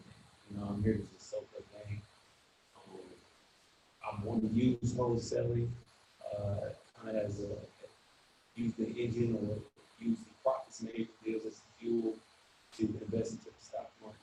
So you started, that literally was my question as far as I'm having the hardest time understanding how to build a buyer's list, because I don't know the etiquette. I don't want to walk to somebody, hey, what should you do? You want to buy something? I don't know how to approach the situation. So I was literally just writing down a lot of things that you said. Is there any, do you have a top 5 or a top 3, some type of list where you could, no matter what part of the country I'm in, you can point me so I can bump shoulders most likely with these people, or I can go online and most likely find these people to get the quality over the quantity? Real buyers is not, they're not in any normal place that you're gonna go. You just stumble over these people, and that's why your presentation is very important. Because no one is buying from someone that look like you may need something, something of that nature. So it's your presentation. So one thing for sure is always be presentable. Look like you are in business. I like to have business cards because if I have a business card, me just handing you my business card, say that I'm in business. So you meet people, hey, I buy real estate. Do you? Are you looking for properties? And just network. And you pass out that business card, and people will tell you exactly what they're doing, what they're looking for. But most importantly, when you first started off, I would start off in networking groups that buy real estate. Because now the conversation is easier. Everyone's here right now, all want to buy real estate. So going up to everybody, the conversation is easier when you're starting off that way, and connecting with other wholesalers. But most importantly, when you first start off, you gotta educate yourself so you can have an intelligent conversation. Education is very, very important. Like Todd said, take a month or 2 months or 3 months when you first started your business and just educate yourself. Just look at all the videos online. Everyone have dissect this wholesale business online on YouTube. Just educate yourself. Learn learn the verbiage. Most important. And when you get around other real estate people, they will teach you. Hey, let's go out. Let me ride with you, and let's go get out some bed signs. And as you do that, you pick each other brain, and connect with other people, partner with other people until you get to a place where you feel confident. Find a mentor that can tell you exactly what to do in every step. And like I said earlier, you cannot underestimate a mentor. It will save you hundreds of thousands of dollars by connecting with someone that already done all the mistakes. So now you don't have to go through those same mistakes because they can already tell you, oh, that's a pitfall right there. Don't go that way. So connect with people, learn from one another. There's a lot of free information out there. But like I said, you start off within groups that buy and sell real estate, and that will help you out as well.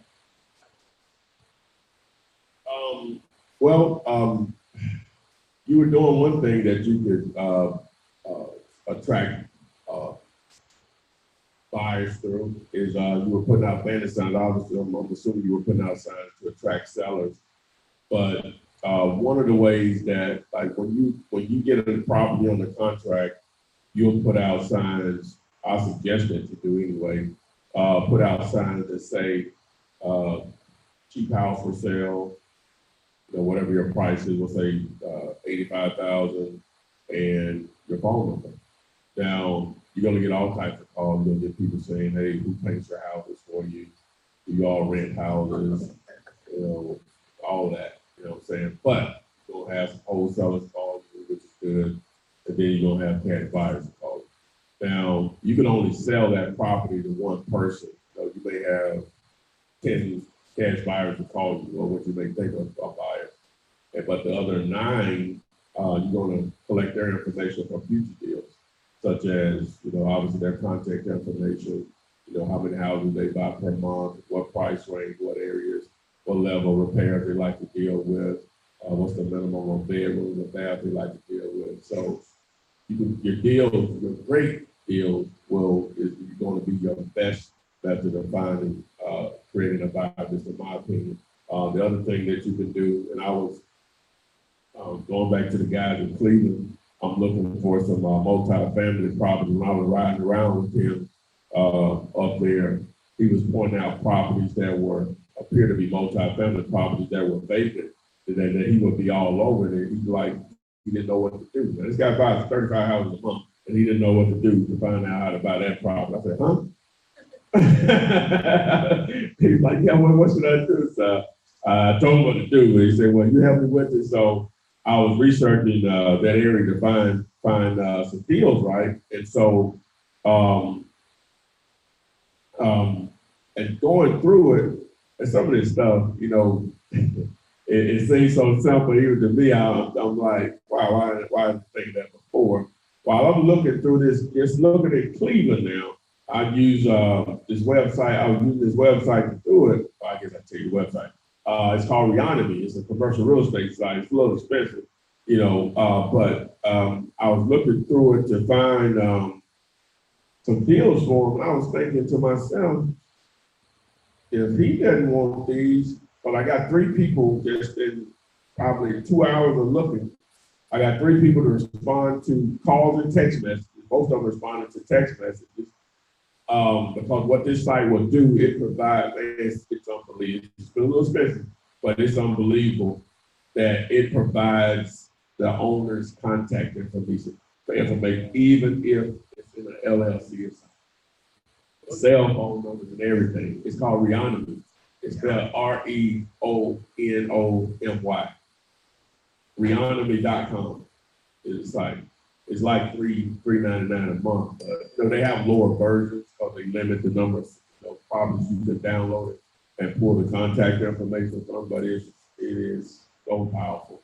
So I'm going through it, I'm like, even if he doesn't want these properties, I got the whole list of people that are buying in those areas, right? Just using that site as an example, but to flip it on the residential side, like when you're going through PropStream, using PropStream, you know, DLA, aka PropStream, one of the features that they've added is whenever you're doing your comparable sales, it pulls up who paid cash for the properties in those areas. And have a green dot by the number that is listed under of each circle in green. And so those are actual people that you can reach out to also that are actual buyers. Now you could actually just build a cash buyer list there. Now understand that it's going to pull everybody that paid cash. Everybody that paid cash are not investors. I know people, it's hard for people to wrap their mind around.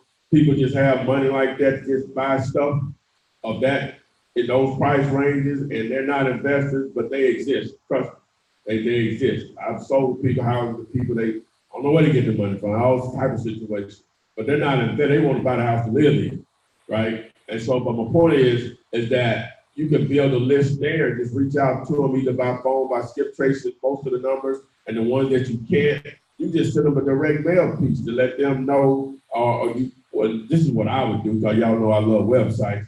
I would build, which I already have site for it, but I'll put my website on there for it and just let them know that exists. And hey, that's where you need to go look to find this. Do you have a form on the site where they can submit their information? From now, they can get on your email or text alerts, text list where you can send them a text message whenever you have a property. That's normal I'm gonna do anyway. I'm just gonna text cast that I know that, hey man, I got this property such and such, you know, you interested, you know, so, and it just go from there or whatever. So, how many I name? 2, 3, what is that? And then, other wholesalers are gonna be a source. And with other wholesalers / bird dogs is that they may introduce you to that buyer, and now that's your buyer once you do the deal. I had a wholesaler, this lady in Birmingham, she had the nerve to tell me that once you do a deal with this buyer, you're gonna have to split this future deals with her. I said, I don't do business that way. Because if I provide a buyer to you, I can't control what you and him do after that. And I shouldn't expect to be able to control what you know what I'm saying? That's not your boy. You know what I'm saying? You don't have him in your pocket or whatever. So anyway, so other wholesalers, and then she said real groups to network, events like these. You never know who's here. You know what I'm saying? It may somebody may be a first timer, but they may be sitting in the audience with $5 million in the bank. Don't know what to do with it. You know, you may be the answer because the conversation that you have with them versus someone else is more attractive to them. Say, I want to work with this guy or whatever. So, what else did I get? You know what? LinkedIn is underused. I don't use it as much as I do. A lot of things I don't do. I know what to do and I just don't do them, but I know how to tell you how to do them. It's based on my character or my personality, what makes it more simple for me. But LinkedIn is a great place to network for a lot of things, for everything business related. I mean, even if you're looking for a job and that's what you want to do or whatever. But you know, LinkedIn is an option too to reach out to potential investors. Some of them already invested, some of them may not even be invested. You know, you may be the one to spark the interest and they got the resources to buy from you or whatever. So if you're fortunate, you'll run into some cats that are direct with hedge funds. You know, I've been fortunate enough there recently. It hadn't worked out yet, but it's coming, I feel, is an option also.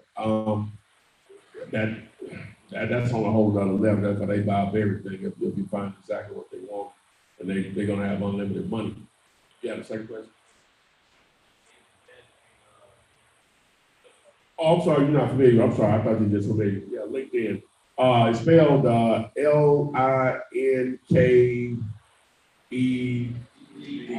Yeah, it's LinkedIn. Just Google it; it'll come right up.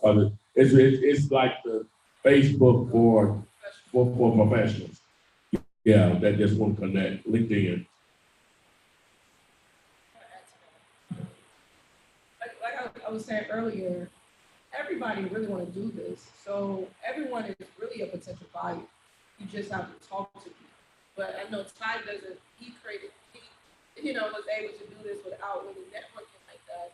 But at the same time, I mean, everyone is in this business.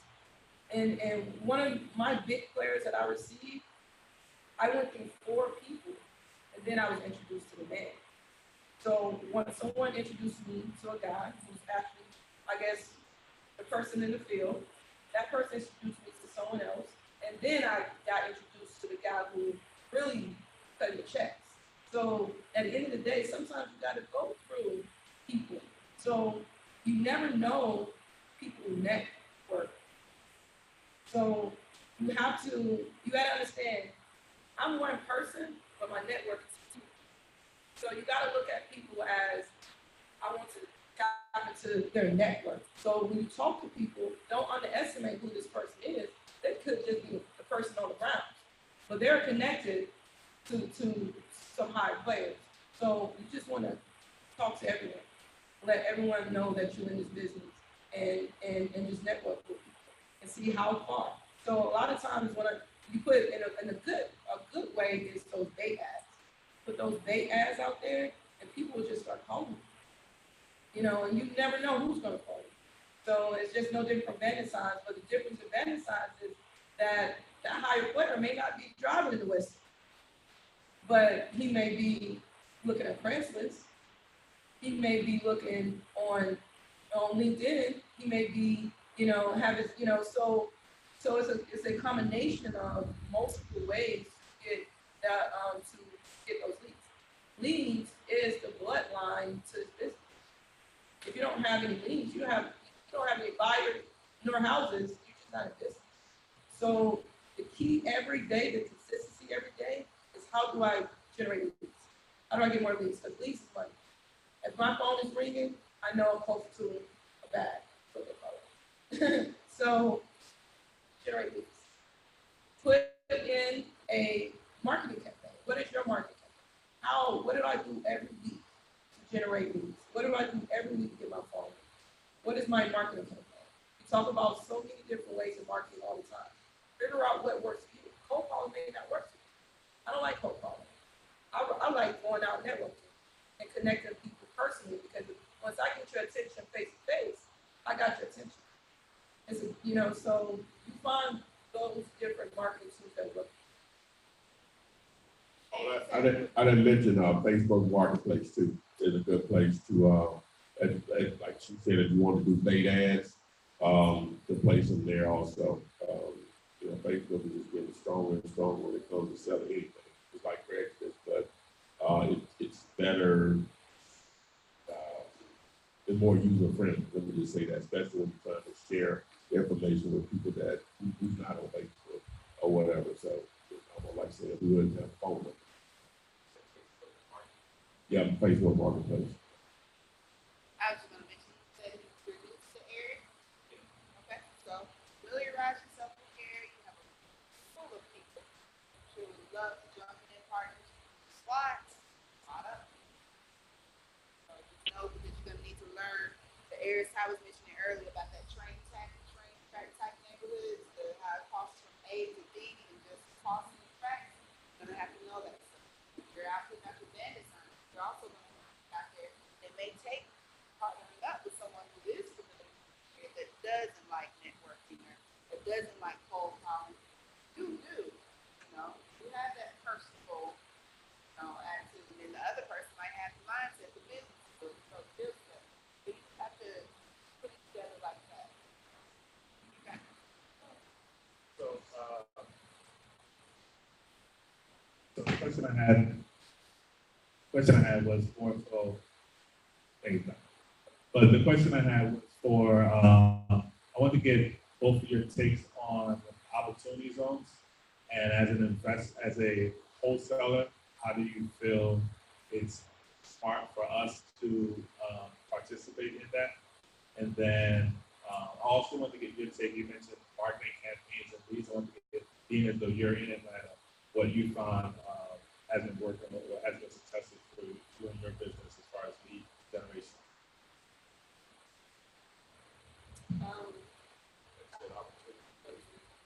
I start off with talking about opportunity zones. Opportunity zones, in my opinion, is some of the best places to work in. Why? Because the local government have already redlined the area. They're not redlining any area.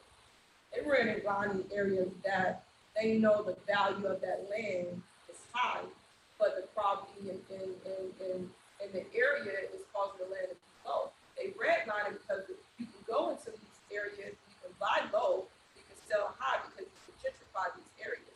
A lot of times these areas are close to downtown and metro places, so they're very hot areas.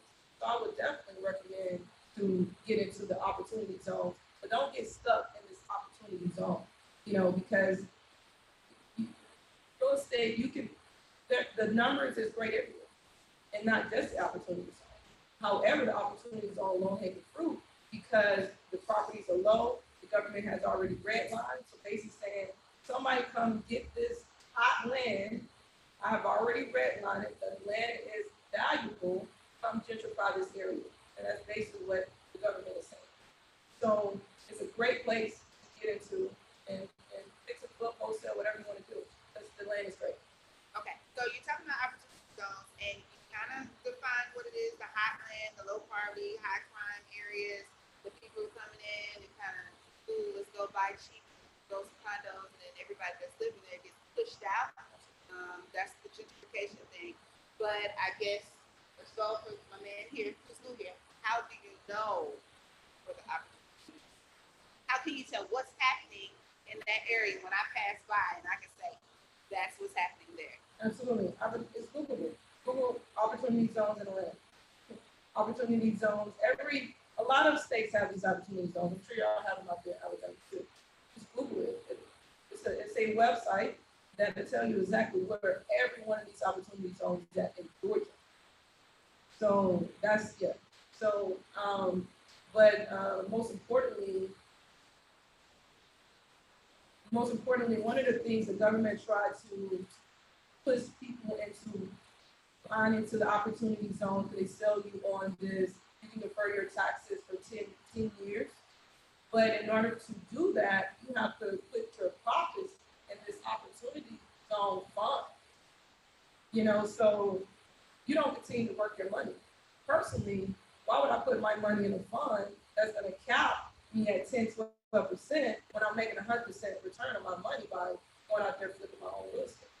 So look at it like an opportunity where you can go in there as a private investor and you can make a lot of money, look at without putting your money back into that fund. So when you start reading on this, you're going to start realizing exactly what I'm saying when they say that you defer your tax for 10 years if you put it into the opportunity zone fund. But to me, that's like capping my money, because people are making hundreds and 200, 300% return on their money on every flip. So follow opportunity zones, but follow the numbers. Because if a hot property is in Decatur, I'm going there too. If a hot property is in Gwinnett, I'm going there too. So follow the numbers, first and foremost.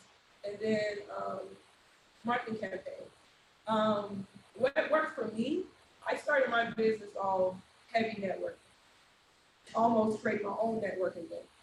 And, or whatever the case may be. So I started off with networking and connecting with people. And the more people I knew, the more money I could make. So on top of that, then it's on top of that, yellow letters, postcards. And that's probably my top 3.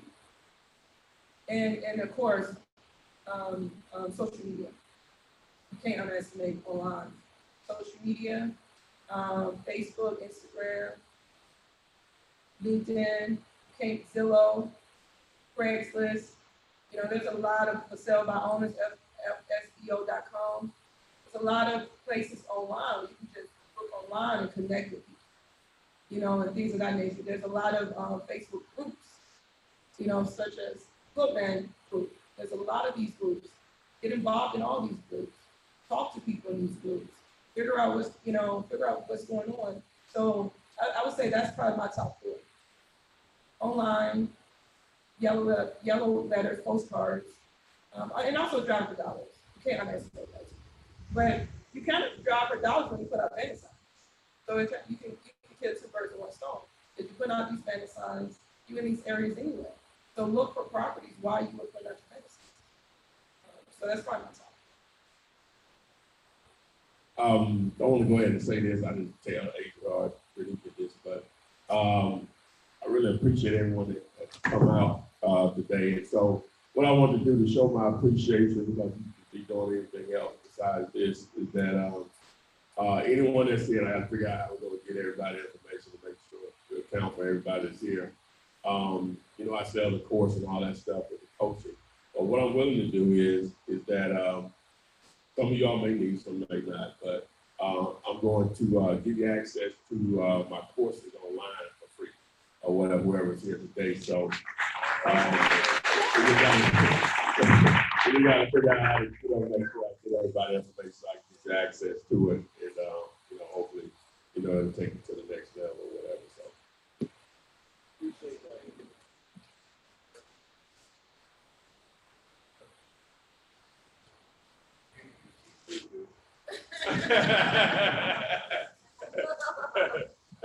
Now we gotta get in the SKUs and all that stuff. Size. I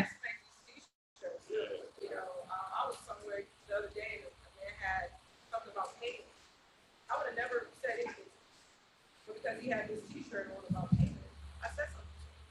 You know, so that's that walk for granted. That's that walk for granted.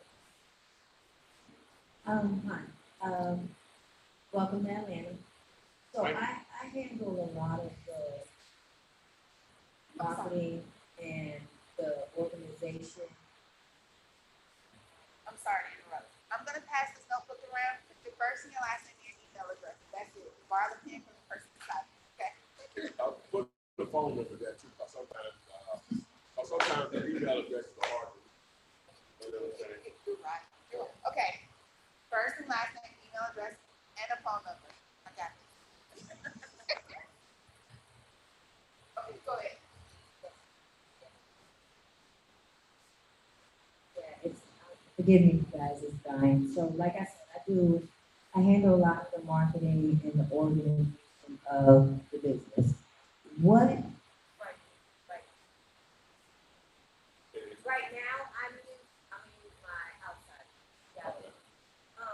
I am using, I'm trying a couple of systems, but what CRM system recommend to help be organized, the phone calling, follow up,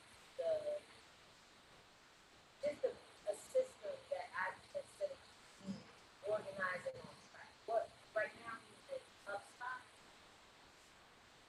but you know. What type of budget do you have for it?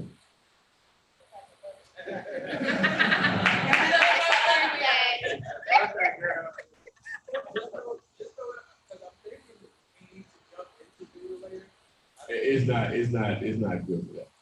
It sort of has a CRM, but for what you're talking about with reminders and all that stuff, it's not good for that. So that's why I asked you what type of budget you have. HubSpot is free. Is it working for you? So far. That's all the thing that matters. It is. I remember when I first started, I just created a sales sheet. And I put name, first, last name, email, phone number, and what this buyer, the seller wanted. So I can go to my sheet and, oh, this is the buyer that wants fix and flips. This is the buyer that's looking for multifamily. This is the seller. So I just started that way, and it's free. Like a sales sheet, a spreadsheet. On Google Drive. Exactly, on Google Drive. So I started off that way. I use a CRM MailChimp. I heard Podio was good. I never really got into Podio, but I heard it was good. It's actually really good. Now,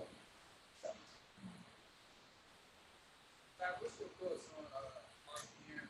I'm trying to figure out this whole thing with postcards, which I've already, you got the pictures and everything, kind of like Yeah, his question was, because they don't have a mic, is what are my thoughts on ringless voicemail, RPM? I haven't done it consistently enough to really give you an opinion, but I do know what, let me say, I can't give you an opinion. You gotta be set up for it, meaning, because a lot of times when you call them, and the way it's set up, if you're not familiar with ringless voicemail, you can have a large list of numbers and you can send out a voicemail to them and their phone never rings and it goes and dumps right into their voicemail. So, but what happens is that they can still see the missed call. And a lot of times people just call you right back and they don't know what the message was. Now that does give you an opportunity to give them the message, but you need to be prepared that if you send out 1,000 ringless voicemails, you may receive back immediately 50 calls. And so if you don't have the right phone system set up or whatever, you're gonna miss most of those, number one. And then, so it can't just be you in most cases. You have to be prepared to go right into it because people are like, why are you calling me? They go, how do you get my number?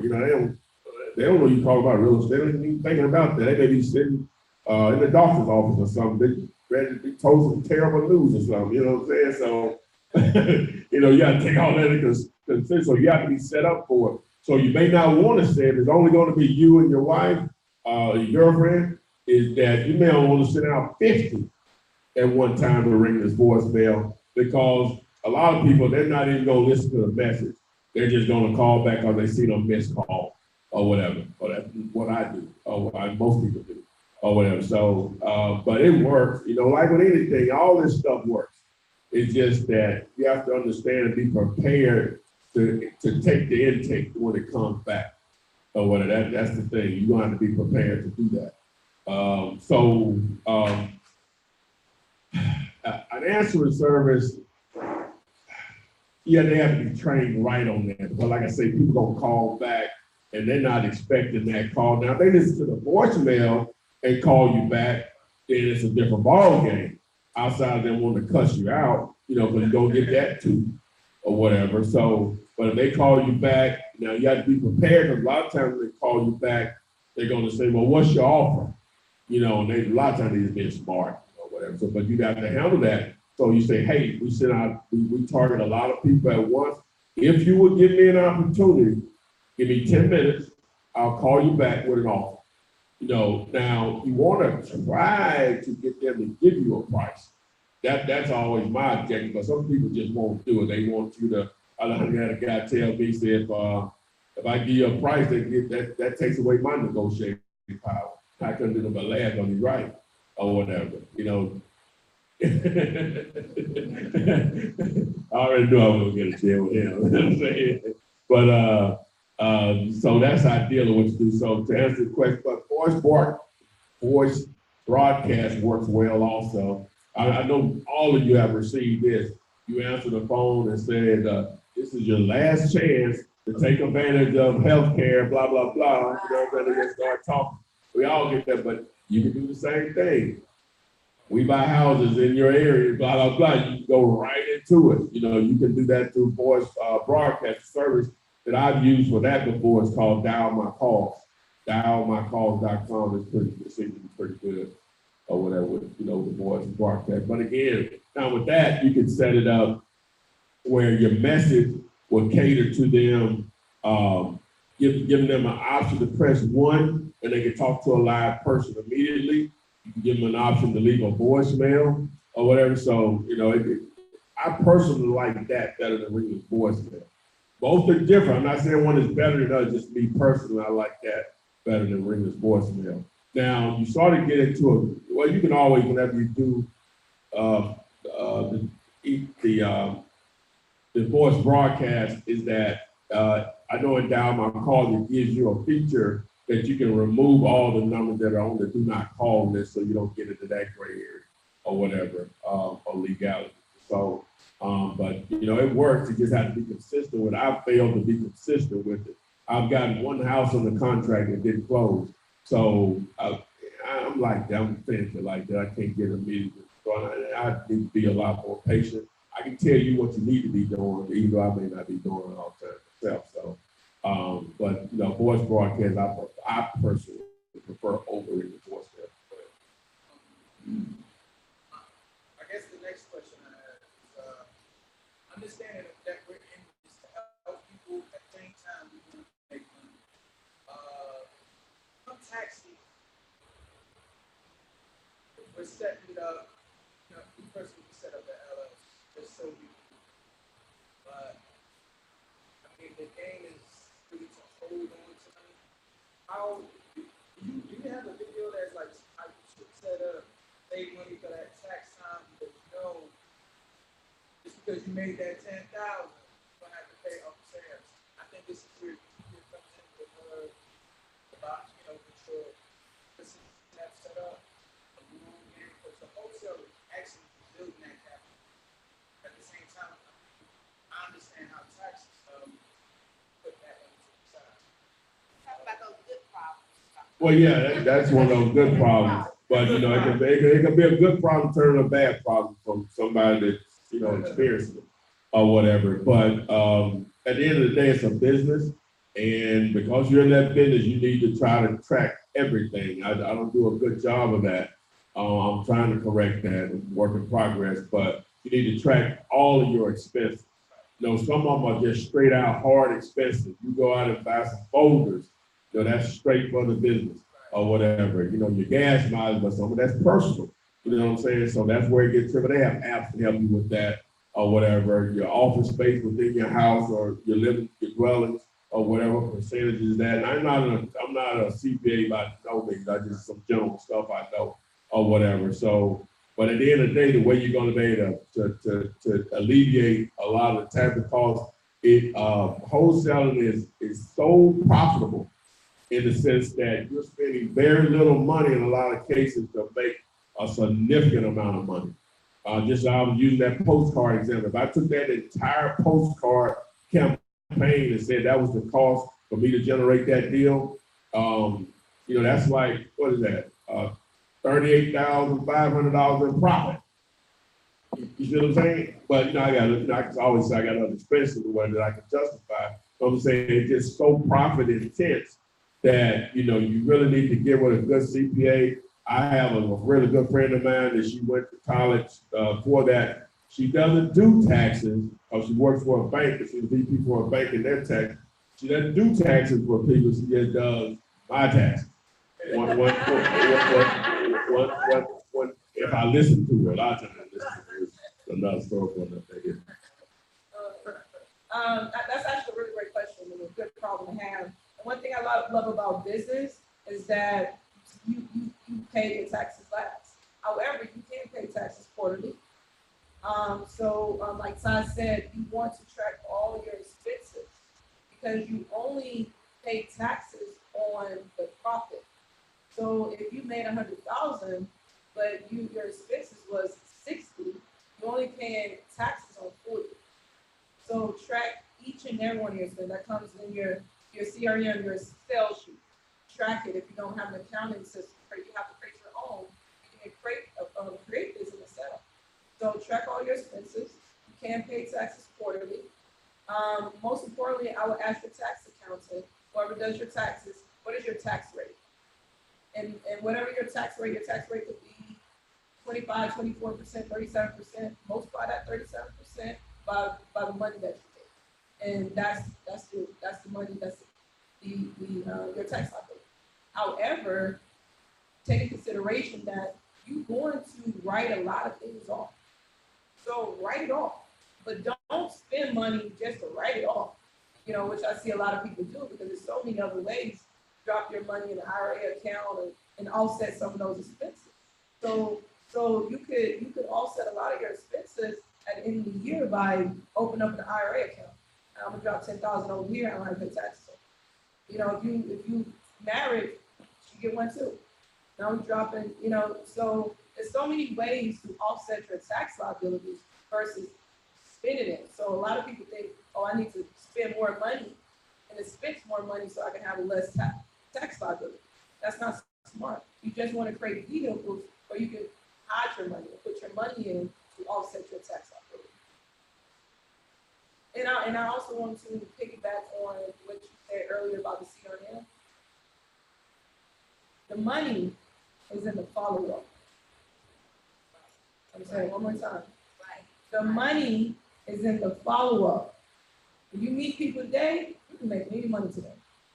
But you're gonna make, but if you follow up with this person, you'll be able to make some money in the long run.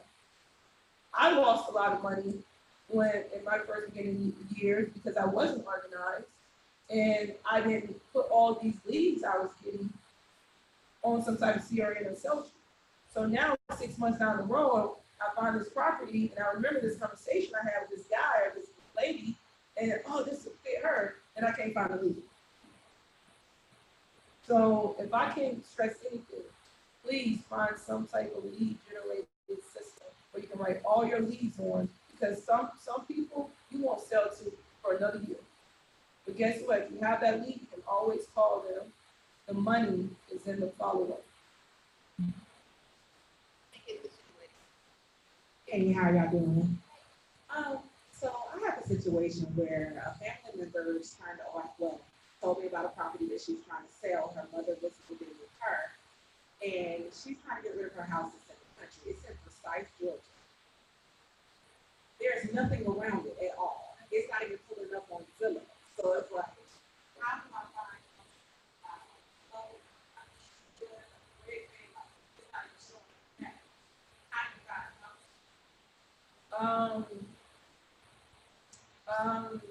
You probably need to connect with a broker, a real estate agent, or a broker in that area, and you know, make it seem like you want to list your property. Hey, I want to list my property. Just needed to see how much I need to list it for.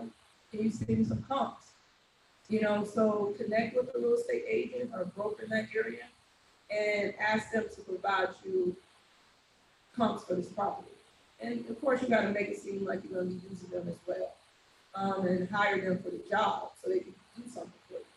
But that's probably one of the best ways, especially things like that. Probably just connecting with a local real estate company, a real estate broker to sell you. And something, I won't say unsellable, but some things just don't, it's not worth putting your time into. Because if it's not even out there and you can't find it, then who can find it?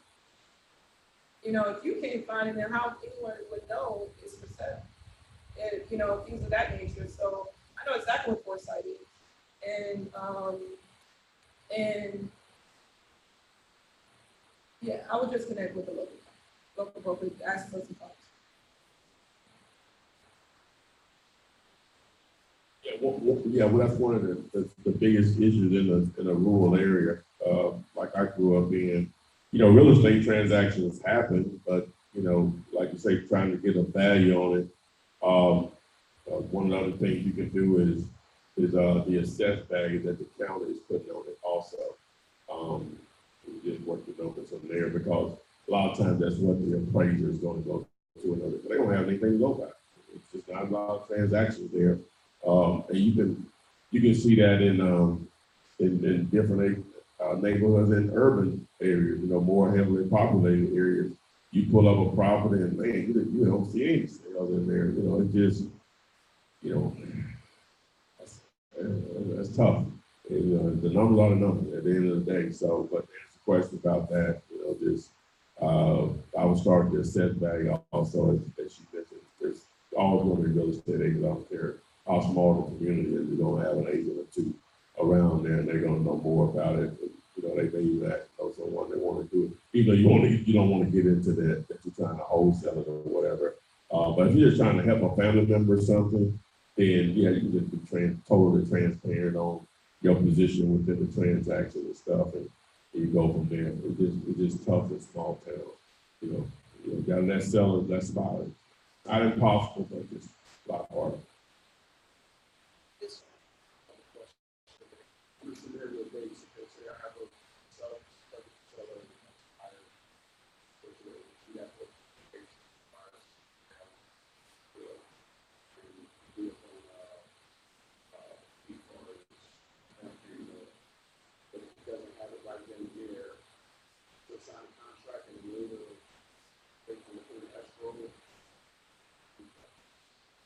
So you're asking if you have a seller, you have a property under contract with a seller, you got a buyer that's ready to go at a price you all agreed upon it, and you sign an agreement with them, and you say how much time should you give them to put their earnest money deposit into escrow. All right, you know, common practice in real estate, which there's no, understand what real estate, there's no just set in stone way to do it. It's just only some common practices. You know, normally people give 2 or 3 business days to, you know, show that it's in escrow where you can verify it. I rarely, you know, put contracts in people's hands, assuming we did the way you're saying it, because they just got so much technology out there, you know, email or whatever and stuff. So like I use DocuSign a lot, because that makes it simple for everyone. So assuming if you put it in his hand, you can give him a couple of business days to show or be able to verify that, you know, he has to earn his money deposit. A lot of times they're not going to put it in your hand, regardless. They got it in their hand. They're not going to put it in your hand. They want to put it with someone, but they don't know you. You know what I'm saying? So but they will do it. You know, one of my more one of the bigger players in my market that, you know, has bought, you know, several properties from me. The first time we ever met, he gave me $2,500 on the property. He wanted it that bad. I guess it was to him. If I lose it, whatever. You know what I'm saying? So, you know, he wrote me a check immediately because he won't be showing anybody else. I had never met him before or whatever. So, but in most cases, they're going to put it with someone that either they trust or they're may say, well, hey, I'm not gonna give it to you, you got an attorney you want to use, or they may be comfortable with using whoever you use, and they'll send it over to them. So that's how that goes. Okay. To piggyback on that, usually what I like to do, the earnest money matters, but it really matters the day after the due diligence period. You know, so when you sign the contract, you can give them, I mean, if you have a 3-day due diligence period, technically, he can back out of that. So the change in money prior, it could be just extra. That he back out, now you gotta put the money back, just extra. So, so usually make it due around that due diligence period end, or within 24 to 48 hours, you sign that contract, the earnest money should be an escrow. Personally, like I said, I don't like working with people who want earnest money in their hand. No, earnest money goes to the attorney, because if the deal goes sideways and, you know, I'm trying to call you about my money, and now I can't find you.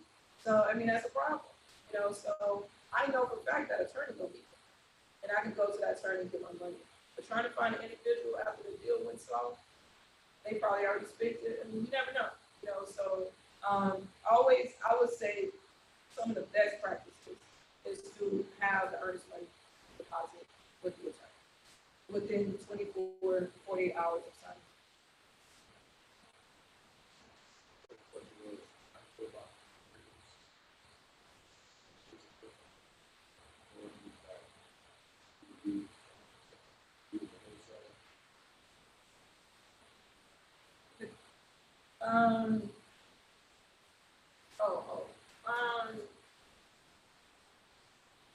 In some cases, you may want to do that, you know, and that's like case by case. I wouldn't do that if I know this property's gonna sell. However, it could be one of those situations where you're ready to sell this property, the property is under contract, you have the end buyer in place, but the seller or this wholesaler have 3 contracts out there, you know, and your contract failed. Technically, he's almost obligated to sell you that property due to that contract. So in that case, you may want to, you know, file that in the county and put a lien on the property. So when they go to sell it, he has to put that lien. So to me, that's a case by case, you know, scenario by scenario.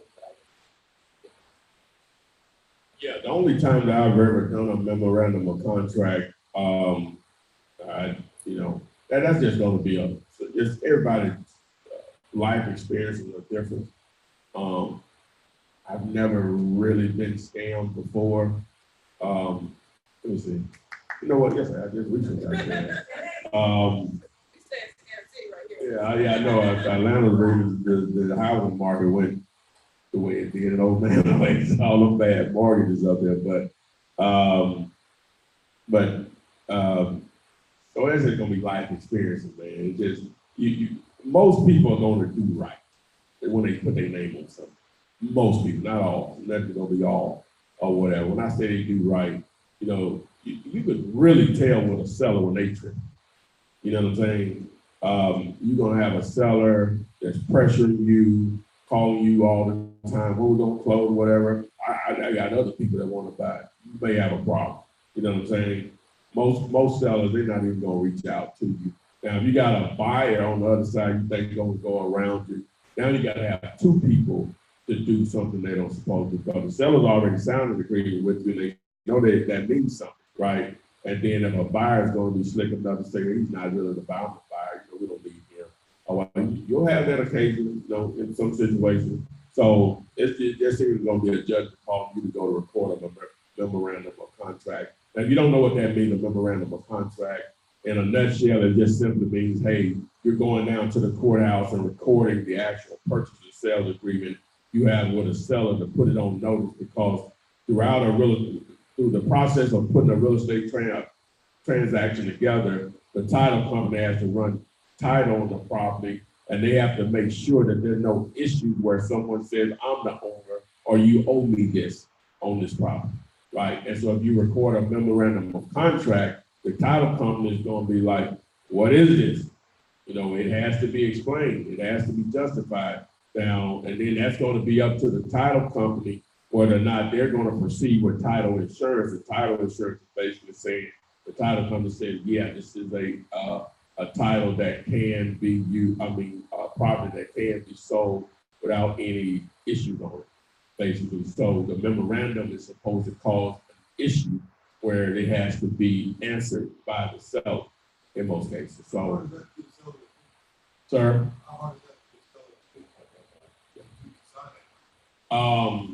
to sign an actual purchase sales agreement? Oh, no, they don't have to sign it. They already signed the purchase and sales agreement. You're just filling out you just download a memorandum of contract. You just go to Google that and you just you'll go down to the courthouse for that county and you'll record both of them, the purchase and sales agreement along with the memorandum. The memorandum is to identify that, hey, I have a contract with this seller for this particular property. So whenever the title company pulls it and you're still in play as the buyer for that particular deal, for your side of the wholesale deal, then there's nothing to question with the title company because you're still a part of the deal. But if they pull it and you're not still a part of the deal, they're gonna be like, well, who is Tyrone? You know, so that's somebody I was dealing with, but this is your signature. Well, I changed my mind. Oh, you can't change your mind. You know, unless he said it's okay for you to change your mind. That's the way it's supposed to go, right? So hopefully that makes sense on what the purpose of a memorandum of contract is. So we're getting close to the time. We want to spend this last few minutes, you know, just network with everyone. Hopefully everyone got their name down on the list, you know, to receive the free course access. And God, man, this has been amazing. I really appreciate Renika setting this up. She chose the location, which I really appreciate. Adria did the food. I told her we need to do pizza. She did it in less than an hour. You know what I'm saying? So she was right. I was going to acknowledge she was right that she did the way she did. I said, man, this is too complicated. We had a basket full of stuff. Ain't no way you're gonna be able to do all that stuff. So anyway, guys, man, I really appreciate everyone that showed up. This is something new for me. I may do something like this in the future or whatever. But out of everything that we talked about, with all the videos that I have and all the other information that you're tapping into, just remember this business just boils down. Number one, you gotta educate yourself, but you gotta get out there and do it. But the main thing is generating leads. That's what you want to focus on a daily basis, is generating leads. If you do an effective job of that, you will do deals. You will do deals. So your negotiating skills can suck. You will stumble in the deal. Somebody just call you and just give you a price right off the top that works for you. But it just boils down to generating, you know, driving for dollars, all that stuff is fine. But as soon as you can, as soon as your resources will allow, get some marketing techniques into play where people are either calling you or you're calling people in large numbers. Because in reality, when I was talking with the my guy in Cleveland, we had my direct mail guy on the line. They deal with investors, highly successful investors all over the country.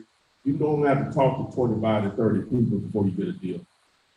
So that means out of 100, you're talking only 3 deals. So that means 97 people, the price doesn't work for you.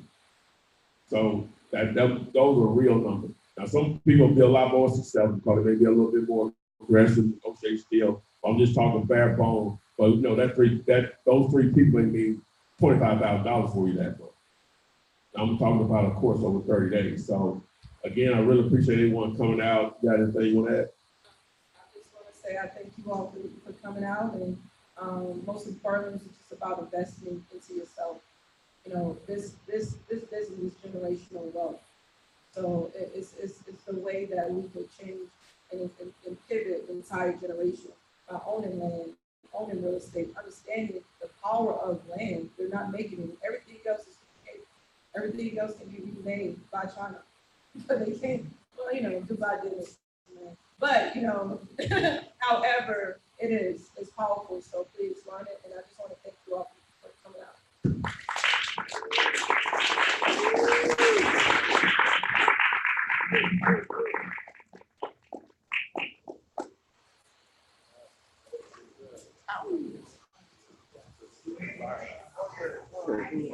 Yesterday, and I was talking about the land.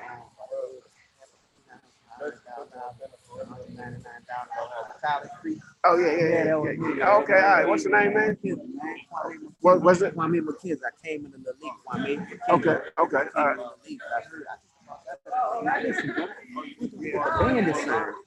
Oh, just text me. I'll text you. My number all over the place. You call me. So just text me. I'll text you. Yeah, you get on the list for the free course. Okay. All right. Cool. What's that, man? Clinton, man. All right. Clemson. Oh, Talked wow. to you a couple days ago. Okay. Oh, yeah. Yeah. How you doing?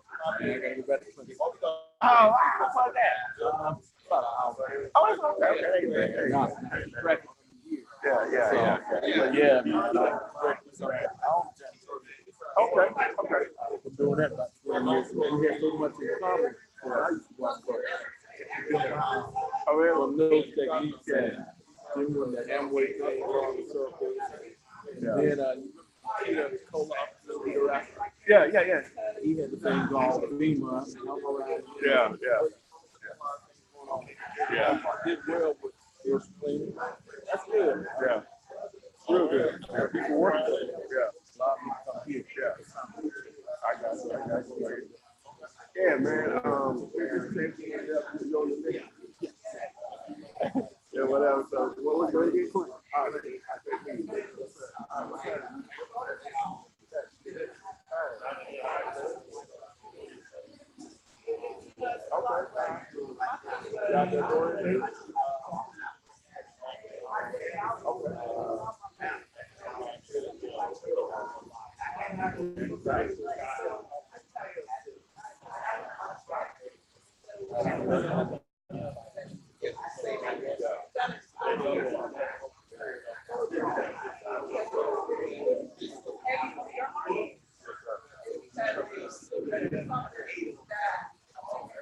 Oh, yeah.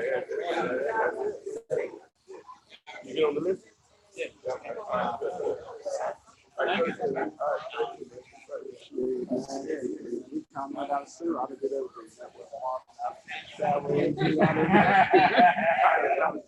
How old sir is? around all the time. I went to all the stone nose, one person broke it down like we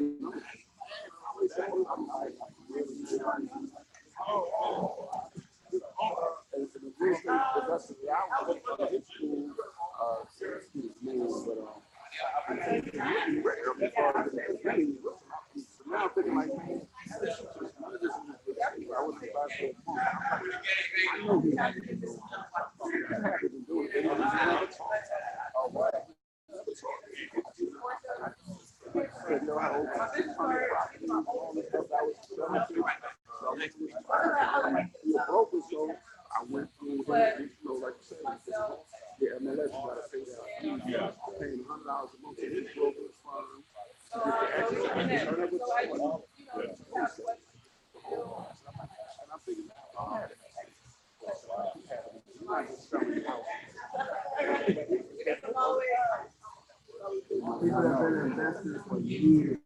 We never heard of it. Be surprised.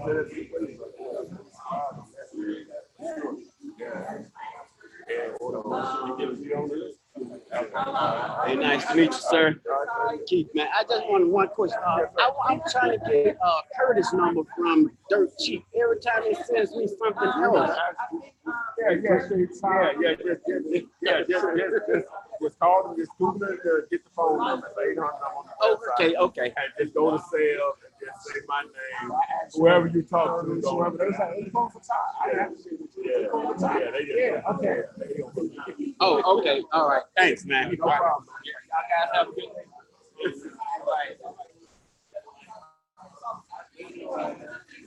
Great questions. So you already up in here.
Yeah, hold on one second. Okay.